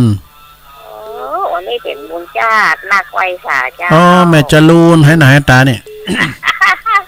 แม่ไหนแม่จันติบแม่จันติบแม่กันจิบจันติบปวดวัดเกตกาลามเนาะถึงฟังถึงวันเลยเจ้าบัตันไหนมันก็มันใส่มันแน่นเหมือนกันนะเนาะเจ้าพยายามกดจึงไว้เลยวันที่1นี่นะไปที่อันหลวงพ่อจะไปมันเป็นมาตรงกับธรรมะจันตอนย้อนเมื่อวันในตัวเดียวแบบแบบบางแฟนพวกนั้นก็ปิ้นยังมาตรงกันอยู่พอดีเลยปิ้นยังแต่เขาก็หอมไปแล้วนะเจ้าได้หอมแล้วก็ดีแล้วกะดีแล้วมันจุนงานเนาะที่1นี่มีหลายตีได้กะที่1นี่หนักหลายงานได้แต่ว่างานบุญใหญ่งานบุญหลวงก็มีหลายตีก็ขอบคุณแม่จันติบนางๆเด้อเกตกาลามเนาะเป็นกำลังใจขอบคุณสาธุเนาะโทรมาแถมเจริญปอนไฟสาเจ้าตุลุงเจริญปอนอันนี้ตั้งใดรีมใช่กะ โอ้ ไม่ใช่ได้ประคอง โอ้แม่แดงเสียงเหมือนก็ตั้งงานพวกแม่หวางหน้าทรายแม่แดงดอยป่าโคง เจ้า อืม ฟังตลอดแม่ ดีกะ กดมาตามเปิ้น ตลมทอกตลมเนาะ เจ้าวันนี้ลูกควายไปธรรมะสัญจรมาดึก สันพิเสือกะ เจ้าที่วัดตาเดือเจ้า ตาเดืออันอยู่ เจ้า แม่อยู่แม่ริมนะจ๊ะ แบบบัดเจ้าเจ้าเขตอำเภอเมือง เขตอำเภอเมืองไปกะ แต่มันติดเขตแม่ริมเจ้า อยู่คนละฝั่งปิ้งกับตุลุงทองเนาะ เจ้าคนละฝั่งปิง อ ใกล้ๆกับบ้านน้องไหมนี่นะเจ้าไปแต่คนละหมู่บ้าน แล้วอันหูจักอันตุเจ้าจังซอท่านพระครูประดิษฐ์วันนั้นไปกับมาเตธรรมสัญจรเนี่ยละโมนโต ที่ไหนอะ วัด เจ้า ประดิษฐ์มันก็น่ะอยู่แม่ริมนั่นน่ะแม่ท่านหูจัก ทุกเจ้านุ่มอยู่ อืม อ๋อ อืม อ้าวเป็น ขอบ กำ คุ ลั ณ ง เน ใจเนาะ แม่แดงดอยป่าโคงดอกตะหล่อมให้ดอกเพิ่งขายข้าวสารแม่กล้าใหญ่ด้วยเนี่ยเจริญปอนฮัลโหลติดแล้ว ไปสาเจ้า อันนี้แม่แดงแม่อัมพรบ่ เจ้า อ๋อแม่อัมพร ใจไหนหุยโมง ห้วยโมง หุยโมงปะโถ บ้านที่ นี่ตั้นเพิ่นนี่ บ้านที่ห้วยโมง เจ้า ฟังเจ้าแล้วเนาะแม่ โอ้ฟังแล้วบ่ดีนี่ โอ้ไปได้ยินฟังเพลงอยู่ก้า รับแล้ว เออ คำมันน่ะคำหยังเอาวิสุทธิยา วิสุทธิยาเอาอันตานหาอันคุณตีลงรับเนาะ แม่นอ่ะวิสุทธิยา ทิยาอ่ะ วิสุทธิยานะ เจ้า วิสุทธิยาอันมันก็บ่ยาวซะดีก็เอาไปเตดเหรอไปเตดที่วัดเฮากะ เอาไปเตด ตานหาปีแต่เก่าเนาะ19,000ตานเดือน12นี่ก็แม่นกันแล้วล่ะนะ เจ้า ขอบคุณแม่อำพรหลายๆเน้อห้วยโมงบันทิเนาะ วัดโทวัดทัด ติดแล้ว ไว้ซะเจ้า เจริญปอนแม่สุพรรณหลักเขาก้าเนี่ยเจริญปอนสายที่18แถม5นาทีสุดท้ายแม่อยู่ไหน ผู้ใดถามว่า แม่อ้วนกิติลังกาโอ้ลงอ้วนกว่ามึนนะแกนำโทรมานะ เพราะวันนี้อยากจังพ่อทุกคนโทรไปก่อน แต่อันโทรเป็นชื่ออะไร วันนี้จะไปตังใดเพราะวันนี้อยู่บ้านจ้ะ โอ้เนาะอยู่บ้านในก้ามพักผ่อนในก้ามกันเนาะแม่เนาะ เจ้า ไปวัดกับมื้อนะวันศีลน่ะไปเจ้าให้ไปเจ้าเราดีว่าฟังเจ้าแล้วเนาะแม่เนาะ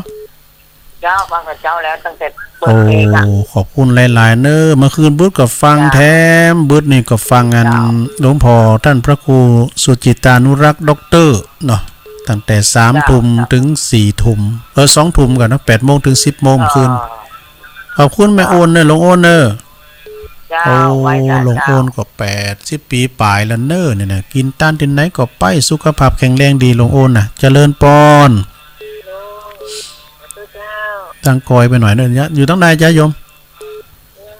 เวียนตะข้ามไม่เนี้ยตุลุง แม่จันเพ็ญกันน่ะ เจ้า แม่จันเพ็ญคำโพธาฮะ 31ท่านประสิทธิ์อ่ะวันพุธอ่ะ จ้าวันพุธฝากคืออันท่านเนนเลยเนอะ แม่ก็มาอยู่ก้าแม่จันเพ็ญมาเนาะ ไปเจ้าไปกับท่านวิษณุ อาจารย์มหาจะมาตัวเนาะวิษณุจารุธรรมโมวัดเจ็ดลินปัจจมาตัวสดาญาติโยมที่ตั้งเฮานี่ไปไม่ได้หันก็ไปพอเน้อท่านพระอาจารย์ท่านพระมหาเปิ้นสวดก็เดี๋ยวจะสวดมนต์ล่ะก็มาฟังกันก็แม่จันเพ็ญก็ป้ากันเนาะแม่เพ็ญเนาะขอบคุณหลายๆเด้อสาธุแม่จันเพ็ญคำโพธาเปิ้นอยู่แม่เฮียอันนี้ก็แม่กาเหมือนกันเด้อกินต้านไปไหนไปหมดอ่ะเจริญปอน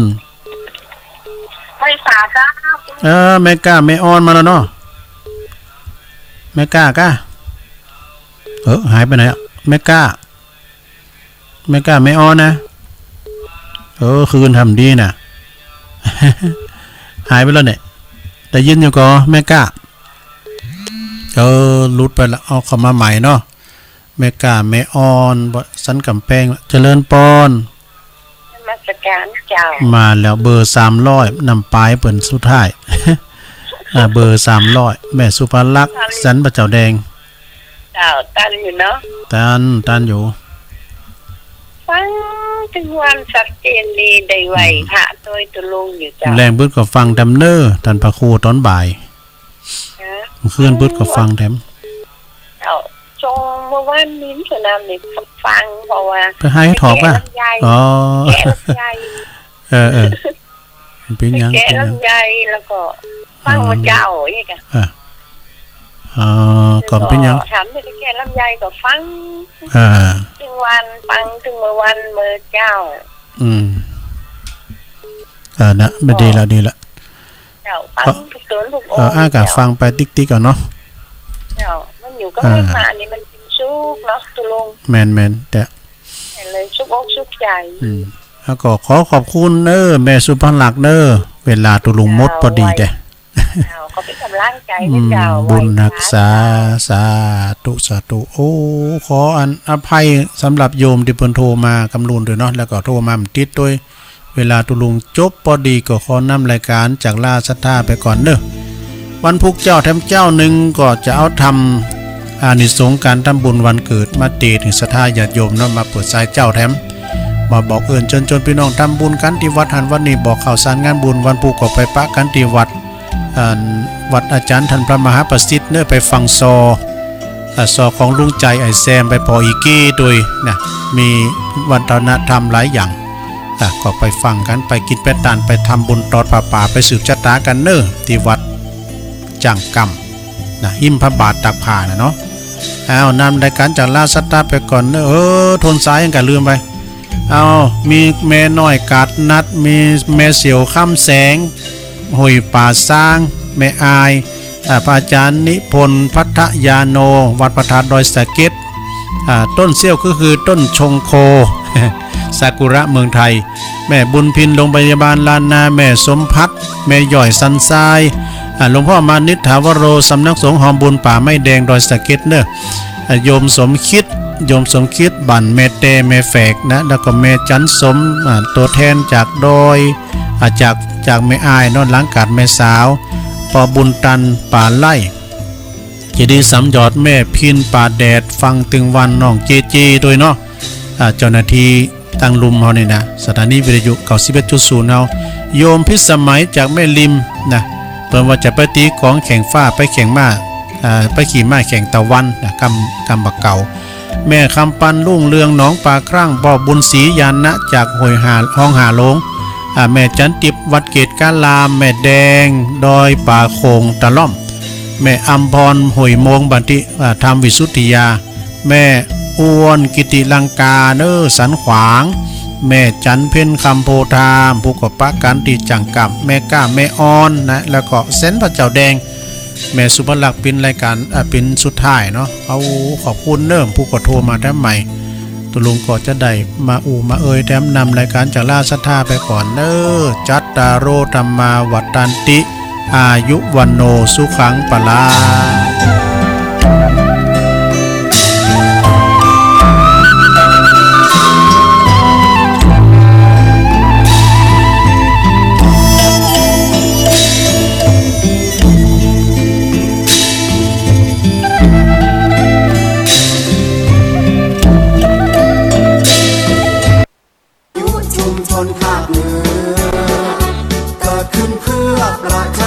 ชุมชนทั่วไปโยงพิจิตรพิษณุโลกพะเยาเชียง